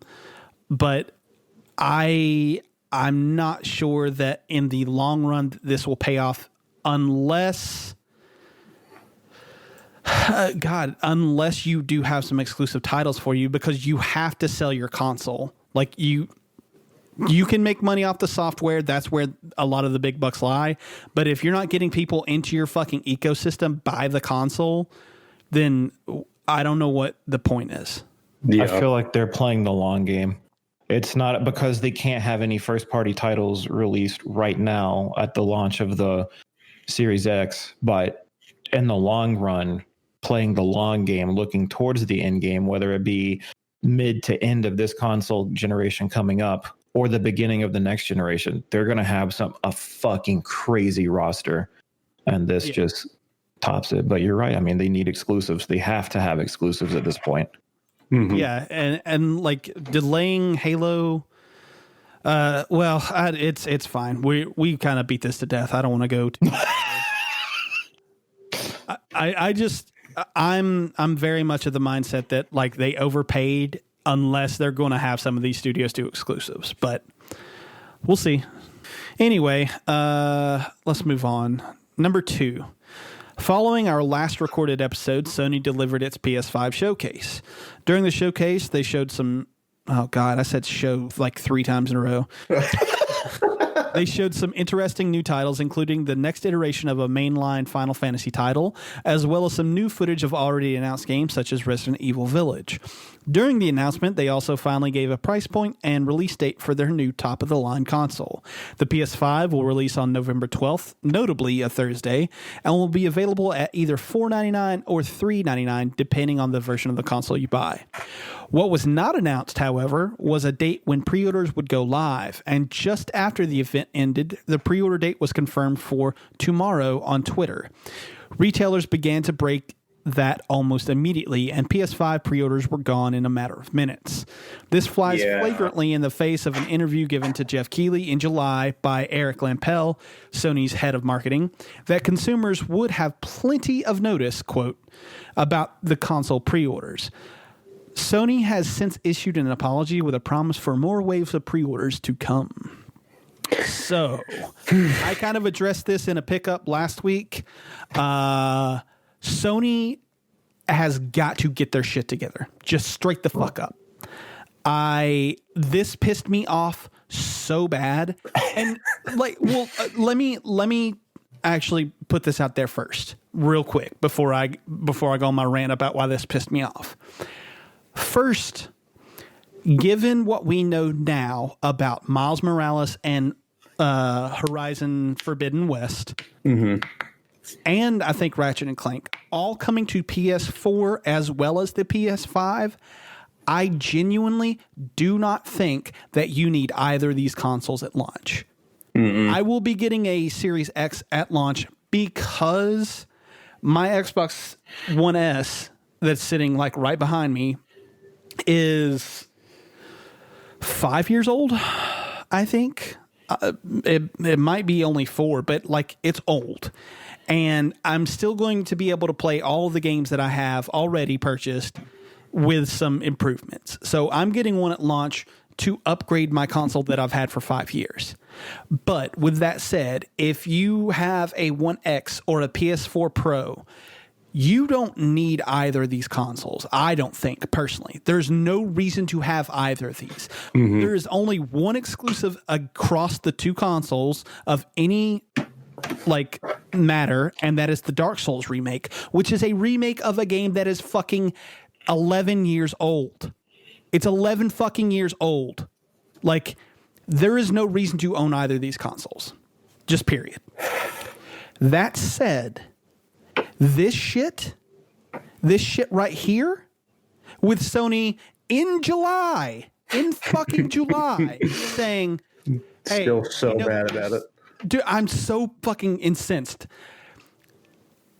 In July, these motherfuckers were like, we know that there's a rabid fan base because there are rumors going about that the console will be up for pre-order, and there are people already camping outside of stores in fucking July. So Jeff Keighley is like, yeah, what do you think about that? And this motherfucker says, oh no, don't worry about it. You'll have plenty of notice when you'll be able to pre-order. And then they go out, have this whole thing, don't say anything about pre-orders, and then tweet about it afterwards and say, yeah, pre-orders are coming tomorrow. Motherfucker, 7 hours is not enough goddamn notice. Dude, it wasn't even fucking 7 hours, because within an hour. Well, it was supposed to be 7 hours. Or, well, I don't even think it was supposed to be 7 hours. I think it was like a full 12 hours. But like 12 hours is not enough fucking notice. No, it just isn't. Like, and then I really think that there wasn't enough direction from Sony and their marketing partners to go to these retailers like Amazon, Walmart, whoever the fuck was selling them, and being like, here is what we expect of you. Because otherwise, why do you think Walmart would have been like, yeah, fuck that. You can go ahead and start pre-ordering now. That was like an official tweet that they sent out, dude. Yeah, Best Buy's pre-orders were up, I think, an hour after the event ended. They were up on Best Buy. It was like, this was fucking insane. And this is bear in mind too, Best Buy is dumb fucking strict about street dates. They are stupid fucking strict. They always fucking have been. But even with the PS5, they were like, you know what? Fuck it. Here you go. You want it? Come get it. Yeah, this shit had me incensed. Like, I'm still really, really ticked about it, especially considering that, like, I see people shitting on Microsoft still about, like, whatever the case may be, exclusives or whatever, from Sony fucking fanboys who can't get their hands on a fucking console because Sony doesn't know what the fuck they're doing. Yep. They both were a hot fucking mess. Xbox pre-orders were a hot fucking mess. Yeah, because their queue for, like, Microsoft, like the online retailer from Microsoft specifically, was like, the queues were a fucking mess. Yeah, and the same was with, like, you know, Best Buy and all Amazon, all that stuff. But the reason that I will give Microsoft a little bit more of a pass is because they did tell you, this is what's going to happen. We are going to have a limited supply of consoles. Here you go. This is the date. Be prepared. Fucking Sony didn't do that. Sony didn't fucking do that shit at all. So I don't know. Like, what? I'm sick of talking about it. Honestly, I think that I was told the other day that I'm the only one that thinks like this, and you know what? If I am, I don't really fucking care. I think that if you camp overnight to pre-order a console, that you should be put at the back of the fucking line when that shit opens up. Honestly, if you camp over fucking night, I think you're an asshole. Because people who have actual fucking lives usually can't do that. And I was infuriated when I showed up to GameStop that morning and I saw people's sleeping bags and their fucking tents set up outside of GameStop, hopped in line. Bear in mind, I was there, I think 2 or 3 hours before pre-orders opened. I got up early as shit for no fucking reason. And I think that's what I was mad about the most. But I got there and I was the 8th person in line. And then the lady in the front of the line was like, hey, you might want to come read the door. And I was like, whatever. She's probably telling me about a fucking mask rule or I don't know. I have a fucking mask on, so I don't know why she's talking to me. And I walked up and read the door, and they had 7 consoles available for pre-order. And I was the 8th person in line. And I was like, yep, this is what happens when you lifeless motherfuckers are allowed to camp out over fucking night. People with lives who also have this shit as a hobby can't fucking get it because you're an asshole. And you know what? Fuck you. But I wanted that console. I was so mad that I could not get an Xbox They bought a PS4. I bought a fucking PS4 on the way home. Oh boy. Do you have any thoughts on this, Dylan? I more or less have the thoughts on on the next topic. You son of a bitch. No. Well, yes, but what if it was like, what if those people did have lives and it was like they had a day off the next day and this was their one chance and they got lucky? And now they're listening to the podcast where Austin is just fucking berating them. Like, honestly, I hope they do fucking hear it, and I want them to know that they're pieces of shit. If you camped out at the GameStop in Buford in front of the Mall of Georgia, fuck you. And I think you're an asshole. DM me. I'll give you my address. We could square up in my front yard. oh, If I win, I get your pre-order. he ain't gonna square up. He's a tiny little man. He's got kids he's got to think about. Hey, bro. I'm not going to say that. That's super dark, and we're going to move on. Well, yeah, Dylan, do you have anything to say about this before we do move on? No, because you covered pretty much everything because you're so mad and you have been so mad about this. Well, Understandable. the thing that I think annoys me the most about this is because I was still when this showcase happened, I was still like, I really want a PS5 for these games. Like, I want to play Forbidden West. I want to play the new Ratchet and Clank. I want to play Miles Morales. I want all of these fucking things. And so I think I'm going to go Sony first. Like, but I'll see what the prices are like. If Sony isn't able to come in line, I'll get an Xbox. You know, like, and so like up until that day, I was sitting there thinking like, okay, I'm pretty sure I'm going to go PlayStation. Like, this is what's going to happen. If not, you know, I won't cry about it. I'll get an Xbox. It's not a big deal. And then they come out and they're like, yeah, actually, you can get the all digital version for $399, and you know the two consoles have the same specs or whatever. I was like, oh, $100 less. Okay, yeah, I think I might do this. I'm pretty sure I might do this. And then all of the pre-orders are fucking gone. Like, they're just. My biggest issue is that it was just they dropped the ball on the timing, and it wouldn't be half as bad if they didn't say earlier in the year that you'd have plenty of time to pre-order, but they fucking lied. Yeah. Yeah. That's the number one thing. Also, with what I said earlier about there's no reason to own either of these consoles, mixed with the fact that they were like, oh yeah, you'll be able to pre-order tomorrow, and then you couldn't. Like, you couldn't if you fucking wanted to. I am still of the mindset that I don't know why the fuck these consoles are coming out this year. They should have just pushed them back. Mm-hmm. But I don't know. That is what I'm starting to kind of feel that way. Especially with the fact that like Halo got delayed, and again, these games that were touted as PS5 exclusives, and like with people being like, oh, we believe in generations. It's stupid that Xbox is fucking going to have all this backwards compatibility, and like you should only care about new games. That sort of bullshit that fucking Sony was going on about. Like, you believe in generations, and then you're going to put all of your quote unquote exclusives for a new console generation on your old system. Fuck you. Like, I'm getting riled up. We need to move on. Number 3. In similar fashion to our last news item, NVIDIA's launch of their new Premier graphics cards was a bungled mess. Retailers were met with overwhelming demand for the GPUs, as well as an influx of bots crowding the servers. According to a tweet by Newegg, the online retailer saw higher site traffic than it does on Black Friday, and that their limited stock of the cards was sold out within 5 minutes.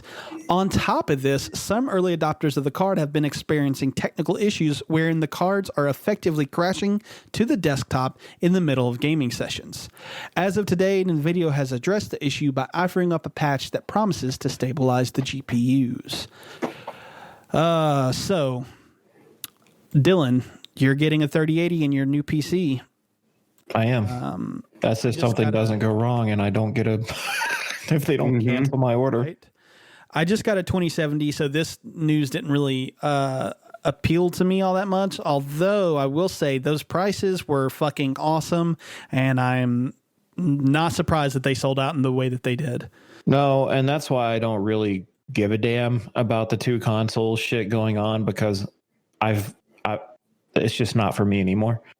Oh yeah, you're pretty much PC master race at this point. I am, and I hate that I have to say it that way. It's just like, I love the customization that I get with the PC and everything that I can do to improve my gameplay. In terms of controlling the finite controls all the way through the graphics and how things handle, whatever. That's another topic. But for the 3080 itself, the launch was terrible. The launch for the 3090, you would think they would have learned from what happened with the 3080, and they fucking didn't. The same shit happened. So at some point, I don't know if it was after the 3090 or before, they implemented a "Are you a robot?" box that could be checked before you tried to purchase this shit, which why that was not on their website before all of this happened, I will never fucking know. I have no idea why they did not have that simple CAPTCHA check to see if you were a bot or not trying to purchase one of their cards. So yes, they fixed it after the fact, but my fucking God, could you not have learned from any of your other past releases that you've also blundered through as well? Like, I have no idea why they do the shit they do half the time. They make the best graphics cards out there so they can get away with it. But I have friends, like I mentioned earlier in the podcast, the Dark Souls booty grabbing Greg, like he is a PC master race player too, essentially. And he is still waiting. He checks every day on multiple sites and he cannot find one. And he is one of millions of people right now who are in the same boat, who are suffering, who just wanted to be able to get the, like, I understand that supply might have been limited, but I don't know, maybe make more than 100 fucking GPUs. Maybe that's a thing. It's bad. They fumbled the fucking ball, and the bots picked the ball up and ran it all the way back to get a touchdown, and then kept running out of the fucking building, and now we can't even get our ball back. Like, that's what fucking happened. Mm-hmm. See, Greg, I know football stuff. I said Greg, Josh. God damn it. I want to turn my mic off now. Who the fuck is Greg? I'll introduce you sometime. He's the booty grabber, Dark Souls booty grabber. Oh, Dark Souls booty grabber. Yeah. Awesome. But yeah, they fumbled, dude. And Yeah. I don't see them recovering anytime soon. Like, I might have gotten the confirmation on my PC that, like, hey, yes, you can have this. But any day now, I expect them to be like, no, that's not going to happen. So I'm scared. He said, "I'm afraid." I am afraid because I get super excited for these things, and somehow life just throws a fucking like wrench into the system, and then I get the thing that I'm excited for taken away. Oh, I can talk to you all about that, sir. Because life fucked me this morning. Oh, I thought you were going to talk about the people camping in line at GameStop. Also that. Fuck you. I'm not ever going to get over it. I probably Well, at least am. you lost to real people who are going to actively enjoy their consoles, and everyone else lost out to fucking bots who are going to just, whoever set up the bots to buy these graphics cards are either going to sell them for stupid prices on a different site, or they're going to use them for fucking crypto mining, whatever that shit is. See, Dylan, that actually doesn't make me feel any better because I want to be the person enjoying that console, not them. So it doesn't make me feel any better. That just makes you selfish. And I'm fine with that. Yeah. I've never claimed to be otherwise. I feel like this has been a really dark podcast for some reason. Like, I don't know why, but I feel like a lot of our bad sides have been shown in this episode. It's only going to get worse. We still got time. Yeah, we do. Jesus. All right, number 4. Fuck AT&T. This one is for. Oh my god. This one's for me and you, Dylan, I think. Yes. As we touched on briefly during our PlayStation topic, Resident Evil was showcased at the PS5 event, but it was not only shown there. Capcom took part in Tokyo Game Show's digital event and showcased more of the game and gave new details to fans of the series.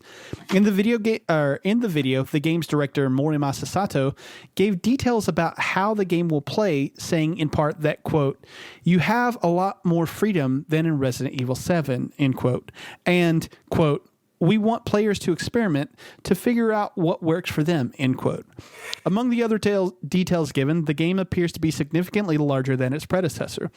The Resident Evil series first appeared on the original PlayStation in 1996 under the Japanese name Biohazard and is credited for defining the survival horror genre and bringing zombie-related games back into mainstream popularity. Still, there was something else. Well, you definitely should. There was something else that happened that isn't 100% confirmed, but we'll see. They're looking into bringing Resident Evil 8 to the current gen consoles, but they haven't said whether or not they have finalized plans to do so or whether it'll be ported, that sort of thing. So I did want to throw that in there. But yeah. Dylan, did you play Resident Evil 7? I didn't finish it, but that's just because some shit happened. But I did play it a little bit, and I fucking loved it because it's the only Graham. Fuck God, I swear to God, I'm sober. I don't know what's happening. It's one of the only games that have made me audibly scream. Like that shit got me. Like I like it was something else. I want to do a let's play of it with a camera on my face and the complete darkness because I don't like creepy girls crawling up staircases. First off, like I'm not a fan of that shit. Like movies like The Ring and The Grudge. Yeah, no, fuck that. Not a fan. But Resident Evil 7, the bits that I did play was fantastic. I didn't finish it, but I do know the storyline of it. And I'm excited for this one. I'm excited because specifically, I like the phrase, I want players to experiment. That gets me excited because I feel like in us getting to experiment, they have gotten to experiment with their gameplay mechanics and what they have been able to do. Yeah. So I kind of feel like I'm about to be like a 21-year-old college girl in a dorm room, and it's time to experiment with some freaky shit. Like I'm getting God. Jesus Christ. like I'm hyped up for this, and the fact that they said the game is bigger than we have had gotten to experience before, I think that's super cool too. So is it? Is it like a linear open world type of thing? Like, do we know yet? I don't think that they've given us any indication as to whether or not it'll be open world or linear. But I am thinking that it's going to be similar to 7 in that, you know how 7 you operated basically within the confines of the campus where the house was. Yeah, I think you'll. So in that regard, like 7 was quote unquote open world. I think that's how they'll do Village, where you operate within the confines of the village itself. that makes sense. And the village will be open world, but it's still not like a true open world, if that makes sense. I love how you made that analogy and then you just kept talking like we're just gonna move on and pretend like you ain't just say that. What analogy? He's talking to me. Oh, okay. I'm so confused. Yeah, no, I was talking. I guess I didn't hear it. What did you say? Oh, you heard it. 21-year-old. You heard it. Oh my God. Don't pretend like you didn't. I did hear that, and that's why I said, "Oh my God." We're just gonna move on. Not like you ain't just say what you just said. Fucking weird ass. But you both knew exactly what I was talking about, so it worked. That is true. That we did. I think we've all had that fantasy, right?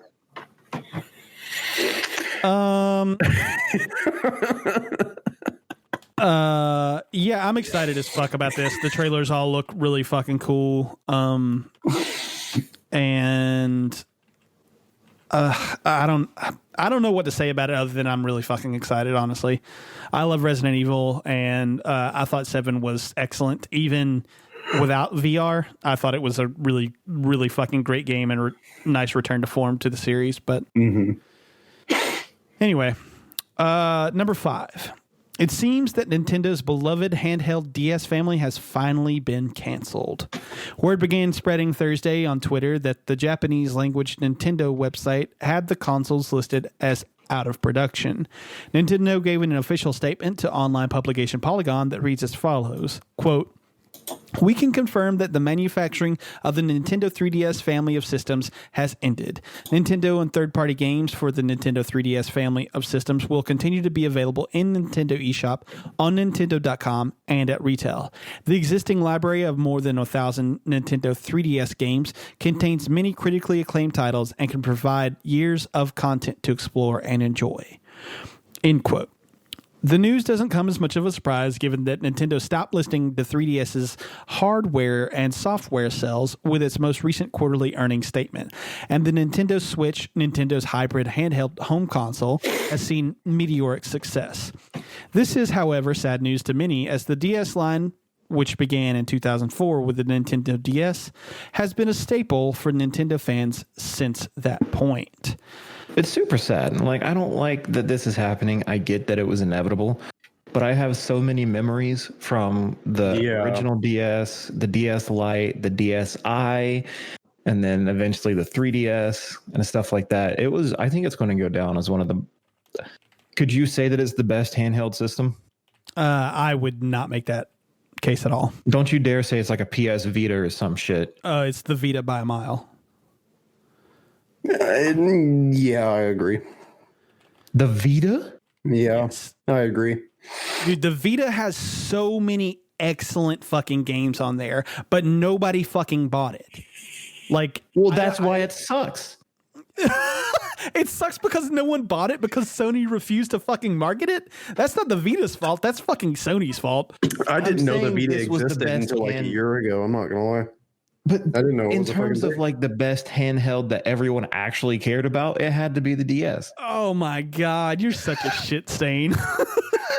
I have to say the Vita, just from the simple fact of how powerful the Vita actually was for what it was. Care about power. I'm talking about sustainability. The DS went for a long time. It had tons of games available for it. Some of the best games of the past generation in terms of the Nintendo titles, obviously. Mm-hmm. Well, But it's- see, Oh God, thing, go ahead. the thing is the power added to what the games could do. Like, you couldn't play a fucking Uncharted game on a 3DS, but you could on the Vita. Well, no shit. Like, and I'm not saying anything bad about the 3DS. I loved my 3DS for a really long time, but it's just I think that the Vita gets short shrift, and I don't think that it's fair that Sony never gave a shit about it and decided not to market it. Yeah. Well, it's fine because the people listening to this are going to tell you that you're wrong, so we can continue. The people who are listening to this are fucking stupid. So Well, they are going out of their way to listen to this. So right. the thing about the DS is the DS had some really iconic titles. Mm-hmm. I mean, with even on the original DS, we got a full. It doesn't look good, but it looks better than the original. We got a Mario 64 remake. Mm-hmm. Then when we got to the 3DS, we got Ocarina of Time and Majora Mask remakes, which were insanely. Nobody expected those when they were coming out. Nobody. Let's thought not that forget Nintendo was gonna do that. Diamond, Pearl, Soul Silver, Heart Gold. Those were the best of the Pokemon franchise, or at least Soul Silver and Heart Gold. Yeah, they weren't Gen 5, but Oh, I forget that you're always wrong about that. That's right. they weren't Gen 5, but they were still really good. They're the runner up for sure. But you know what? Those were also on the 3DS. Correct. You are Not on the fucking Vita. Fuck the Vita. Oh my God. Fuck AT&T. What does AT&T have to do with the Vita? Because Nothing. The I'm just Vita, making sure it's the known. Vita, when it came out, also, to tie it back in, I guess a little bit, had a 3G version where you could take it and use your 3G for online gaming, and their partner was AT&T. So, Oh, just to tie it back in. okay. Well, that's pretty fucking cool. The DS That's didn't do why it shit like that. sucks. No, listen, I do want to say this. To Dylan's point. I think it is very sad because the 3DS was a great little system. It was. You said a great little system, like it's little Timmy in an orphanage, like just walking along with the great little system. Well, it wasn't the I don't know why you Tim in the do orphanage that didn't so have hard. the Vita. It's goddamn granddaddy handheld. It can't be beaten. No, Don't at fuck me. that. No, listen. Fuck your Vita. You want to hear a really hot take? The Game Boy is better than the fucking DS. Suck my dick. How dare you say something so controversial? Yet so brave. You're right, though. I mean, I I hear you so wrong. What is wrong with the both? I feel like I have been so attacked this episode. It's not even funny. will You stop took having this as- wrong opinions, and you'll stop being attacked. I feel like I'm the only sane one. The Game Boy was. I would argue that the Game Boy was more iconic than the DS, in the simple fact that Yes. the Game Boy took much larger technological leaps than the DS did. I think the Game Boy is more iconic. I don't think that is wrong. I think that the 3DS is better. Yeah. Or the DS line. I keep saying the 3DS, but I just mean the DS line in general. Like, I understand that the Vita is a more powerful system, but it failed as a handheld, whereas the 3DS also had better games, and you can't take into account, like, you have to take into account that Sony did not give a fuck about the Vita. The Vita gonna got lock you in the freezer Vita got tomorrow. the same treatment that the Wii U got from Yeah, Nintendo. exactly. Nintendo did not give a fuck about the Wii U. They knew that they were working on, it was a Switch prototype. They knew it was. So they didn't give a fuck to bother, like, marketing it correctly. Like, And you know what? Both systems fucking sucked. the Wii U has some good games on it. It does have Really some great good games on it. Honestly, I mean, it's all the All eShop. fucking systems have some good games on them. God damn Oh, it, Tim. God. But Well- to wrap up my thoughts on that point, fuck off, sir. God, I think we got a new Nintendo fanboy over here. it's not me anymore, which is odd. Fucking PC Master Race ass over here I know, right? is sticking up for Nintendo. Don't get me wrong. Nintendo is my preferred choice of any system. I don't know. Honestly, this PC has kind of been dominating my last 3 days. So we'll see how that goes. But I'm very sad about it. The DS line was a big pivotal part of gaming for me growing up. I got the DS Lite when I was in like 4th grade, maybe. And I've had a DS all the way up until now. Like, that's a really fucking long time to have a console, fucking handheld system, whatever the fuck you want to call it. That's a really long time to be invested in the same kind of titles, like handheld titles of Nintendo's nature and other third-party titles that I don't think anybody really ever gave a shit about on the DS lines.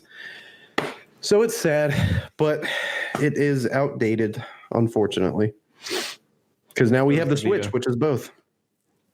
You're right. Yeah, Vita. I would say the Vita is pretty outdated at this point. Vita was outdated the day it goddamn released. Let's move on. Number 6. This is where me and Dylan shine.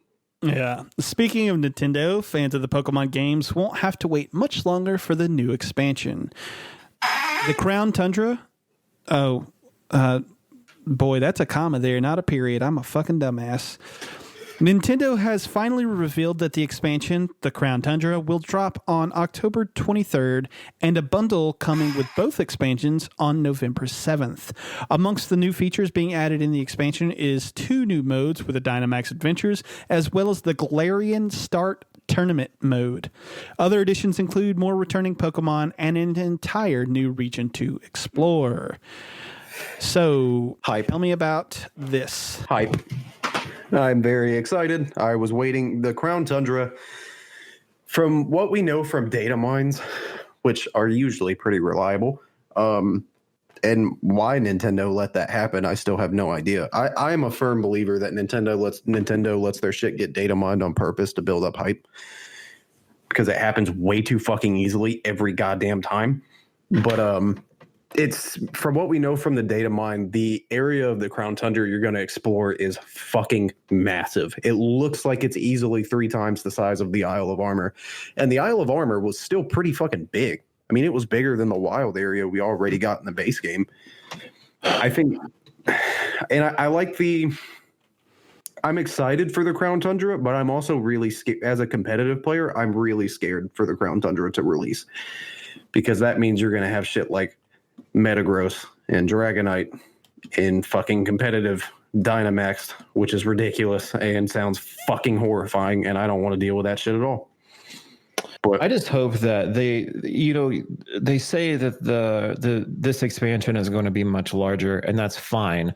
The Isle of Armor was big, but it lacked content. Like, I was finished with it in a laughable amount of time, and it was really disappointing. Yeah. And it almost captured how I felt about the game. It was like, not only was the main game disappointing, but then the first DLC was equally disappointing. So if this Crown Tundra DLC does not come out and blow me away, it sucks. This will be probably my most hated Pokemon game. I still love it, like, because it is Pokemon and I'm enjoying my experiences with my Pokemon, but the game left me feeling very empty. Like, it was a very, like, just a straight shot from start to finish. This is how you're going to play. This is how it will be done. It's going to walk you through the whole type of thing too. Like, goddamn, we've been playing this franchise for a long time and it's still holding my hand like I'm a newborn infant. Yep. So I'm hoping that it's first RPG for a reason. There you go. And in case you guys were wondering, if you guys haven't seen this yet, the list of returning Pokemon is really fucking interesting, because it's pretty much just it's really short. Like the Nidoran line, both genders, Zubat line, Jinx line, all the legendaries, every single legendary, which I think is pretty cool. It looks like all the fossil Pokemon are going to be returning. All the Ultra Beasts from Sun and Moon are going to be returning. Why? Hey, the Ultra Beasts were tight. All right. And that's fine, because you like Digimon, and that's what they fucking were. That's pretty fucking much. But that's also what Mega Evolution was too. I wish they would do something with Mega Evolution. That was the best post-game mechanic. Not even post-game. That was not post-game whatsoever. That was the best mechanic that they added to a game. I'm so glad that's not coming back. I'm so happy. You don't like Mega Evolution? I fucking hate it. I thought you did like it. What did you like G-Maxing? You like the one I don't like, right? I like Dynamaxing better, because I think they're more, competitively speaking, they are much more of a fucking risk than Mega Evolutions were. You are not as safe as you were with Mega Evolutions.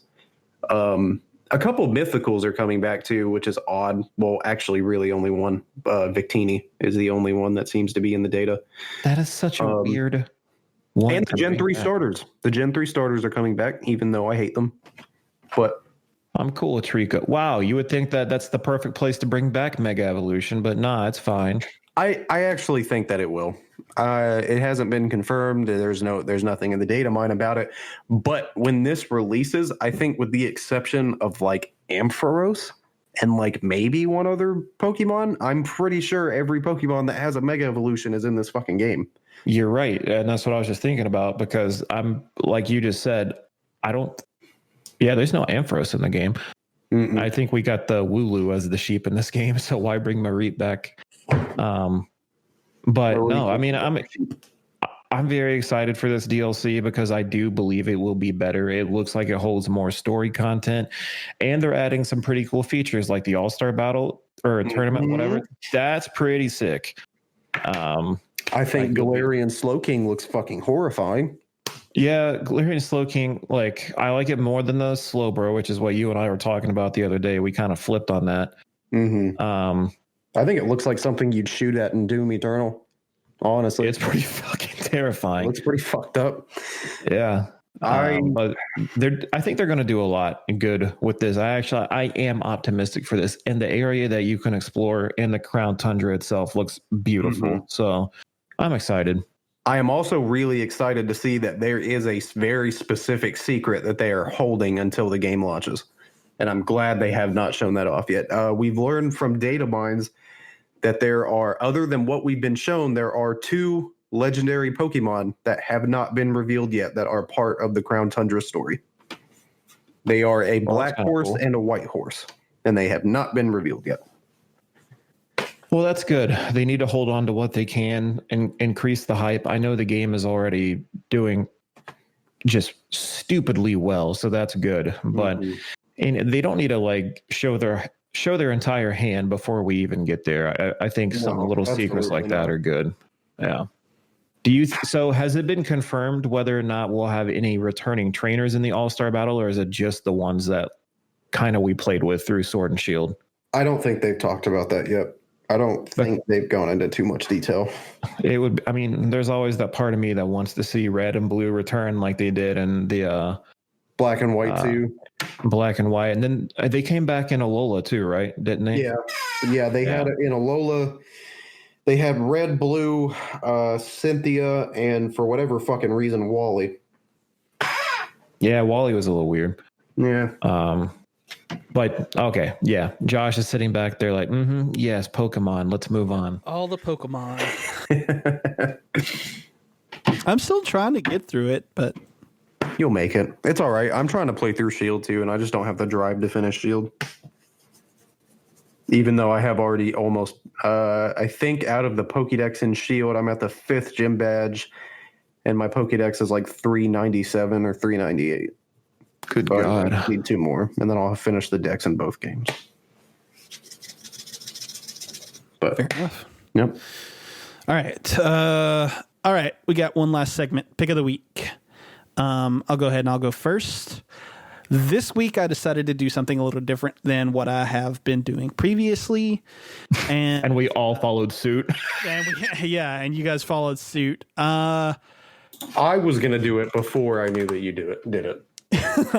Well, so here's the deal. I love music. I love music, but I don't know how to really talk about it because I don't know much about music, if that makes sense. Like, I can tell you what notes are, I can tell you what scales are and progressions and shit like that, but I don't, like, when I hear them, I don't know what the fuck, like, I don't know if I'm hearing a scale or what the deal is. You know what I mean? I can't talk about it authoritatively, but what I can talk about is stuff that I like.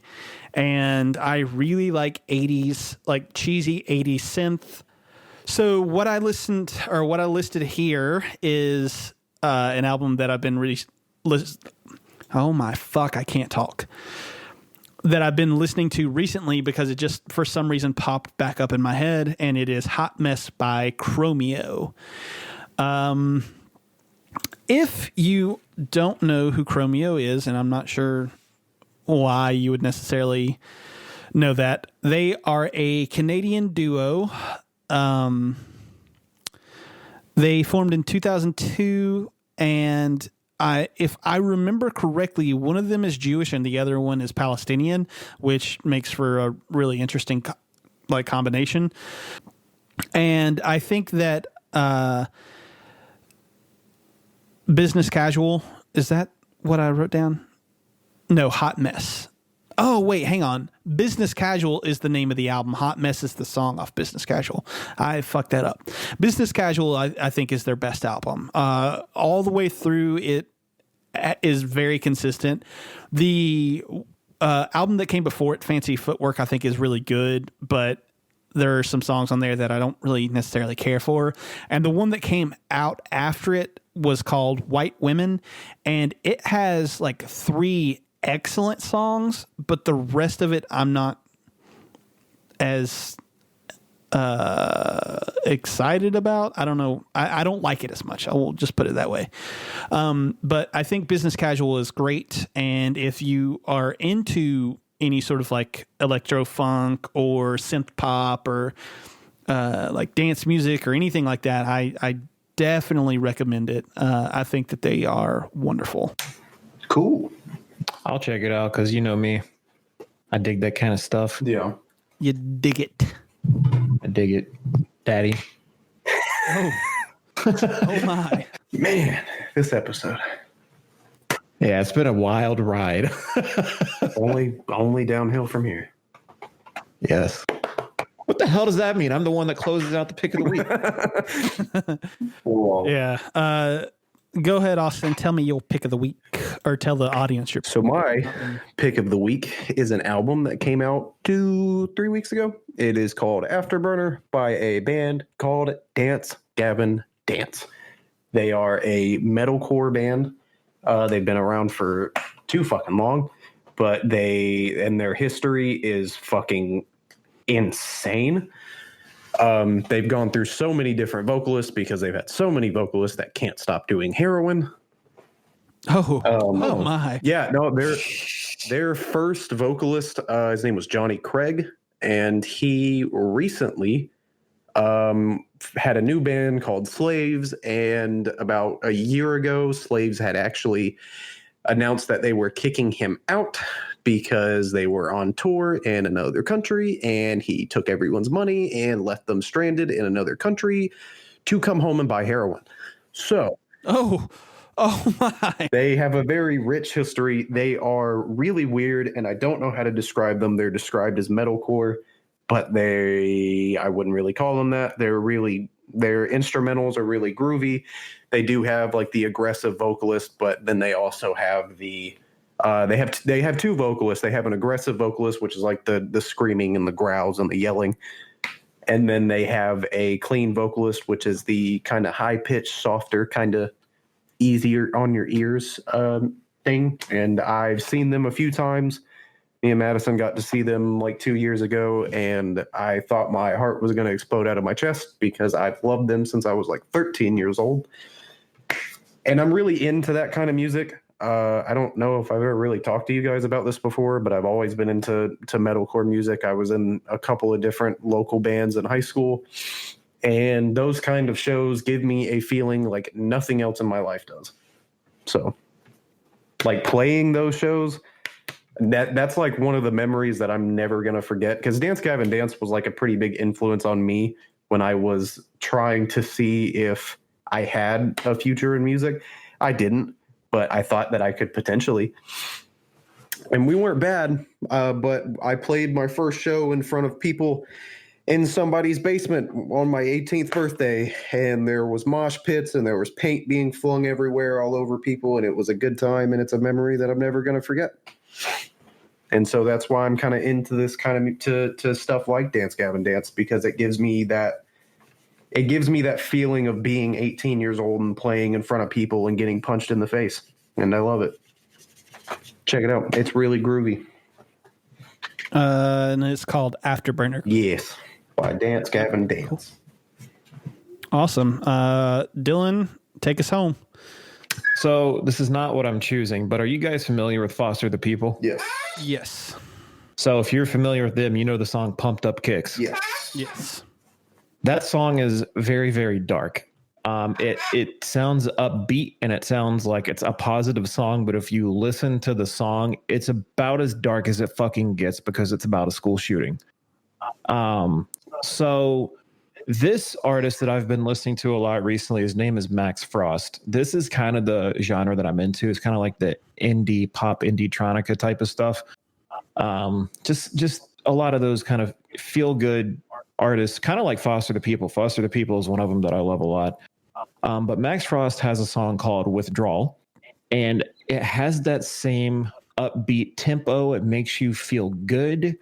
It's just a good sounding song. It takes you on a nice soothing ride.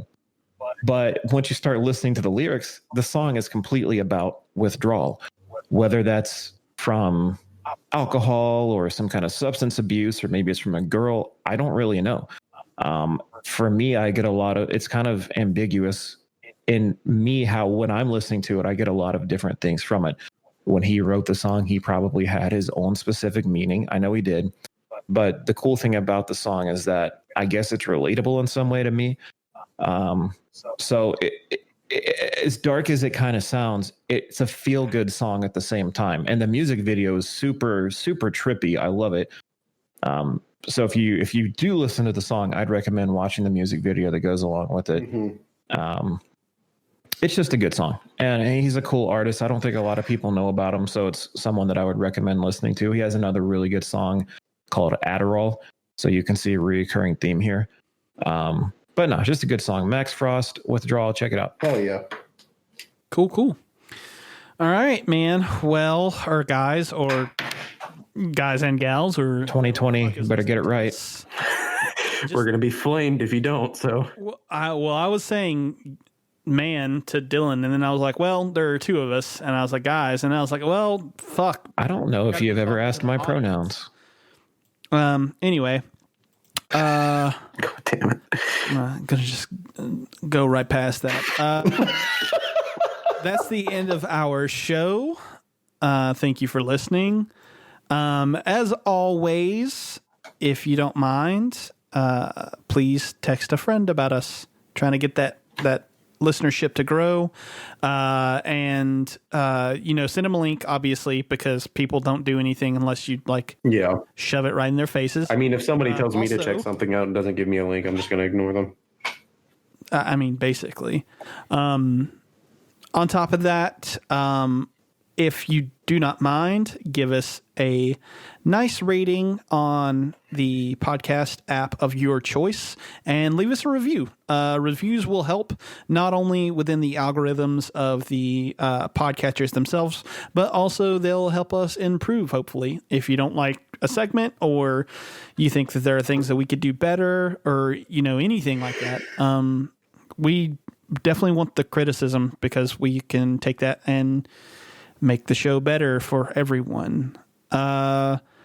Also, you can always find us on social media, all things Culture Bop Hunting Pixels and the Culture Bop family of content. You can find our official Twitter account for the podcast at Pixels Hunting. Oh God, my brain is starting to fry. All right. We also have an official Instagram page. It is at hunting_pixelscb. I am currently running both of those, and I'm trying to get as much content as possible. The other guys help out when they can. So do me a favor, a personal favor, and go check those out. Give us follows. Again, we're trying to build that audience. So, we want as many people to hear this as humanly possible. Mm-hmm. You can check me out on Twitter at the BebopMan182 and on Instagram at BebopMan182. Dylan, you can find on Twitter at OMDizzy and on Instagram at OMDizzy. Austin, you can find the horrendous name of at Kakashi690. And on Instagram at Big Papa Stevens _. One thing I do want to promote, because I am getting back into writing, Culture Bop, the YouTube page, which you can just search for because there isn't an actual URL for it yet. Go there. I'm going to be having more videos coming out real soon. I'm working on some stuff right now. Cool. Also, go and check out Dylan's YouTube channel. It is over at YouTube. Just search OMDizzy. It's not OMDizzy TV, correct? No, that's the Instagram page. Okay, yeah. So go check out his as well. He just uploaded a couple different Let's Plays of Hellblade that are super good. And he has 2 Dead by Daylight videos with both or all 3 of us. So, and I thought those were fun. Dylan, my girlfriend's little brother, fucking loved those Dead by Daylight videos so much that he wants to play with us now. Like, he's constantly asking me if we can play. So that's cool. It was a lot of fun. Yeah, that video with all of us was fucking hilarious. Yeah, the first one in particular I thought was really fucking funny, where we are on Yamaoka Estate and Dylan fucking forsake me and let me fucking kill me several times. Love it. But yeah. So that's it. Right? Yep. We're gonna get That's out it. of here. So that's the end of our episode, and and we will for Dylan and Austin, I'm your host, the Bebop Man. Goodbye.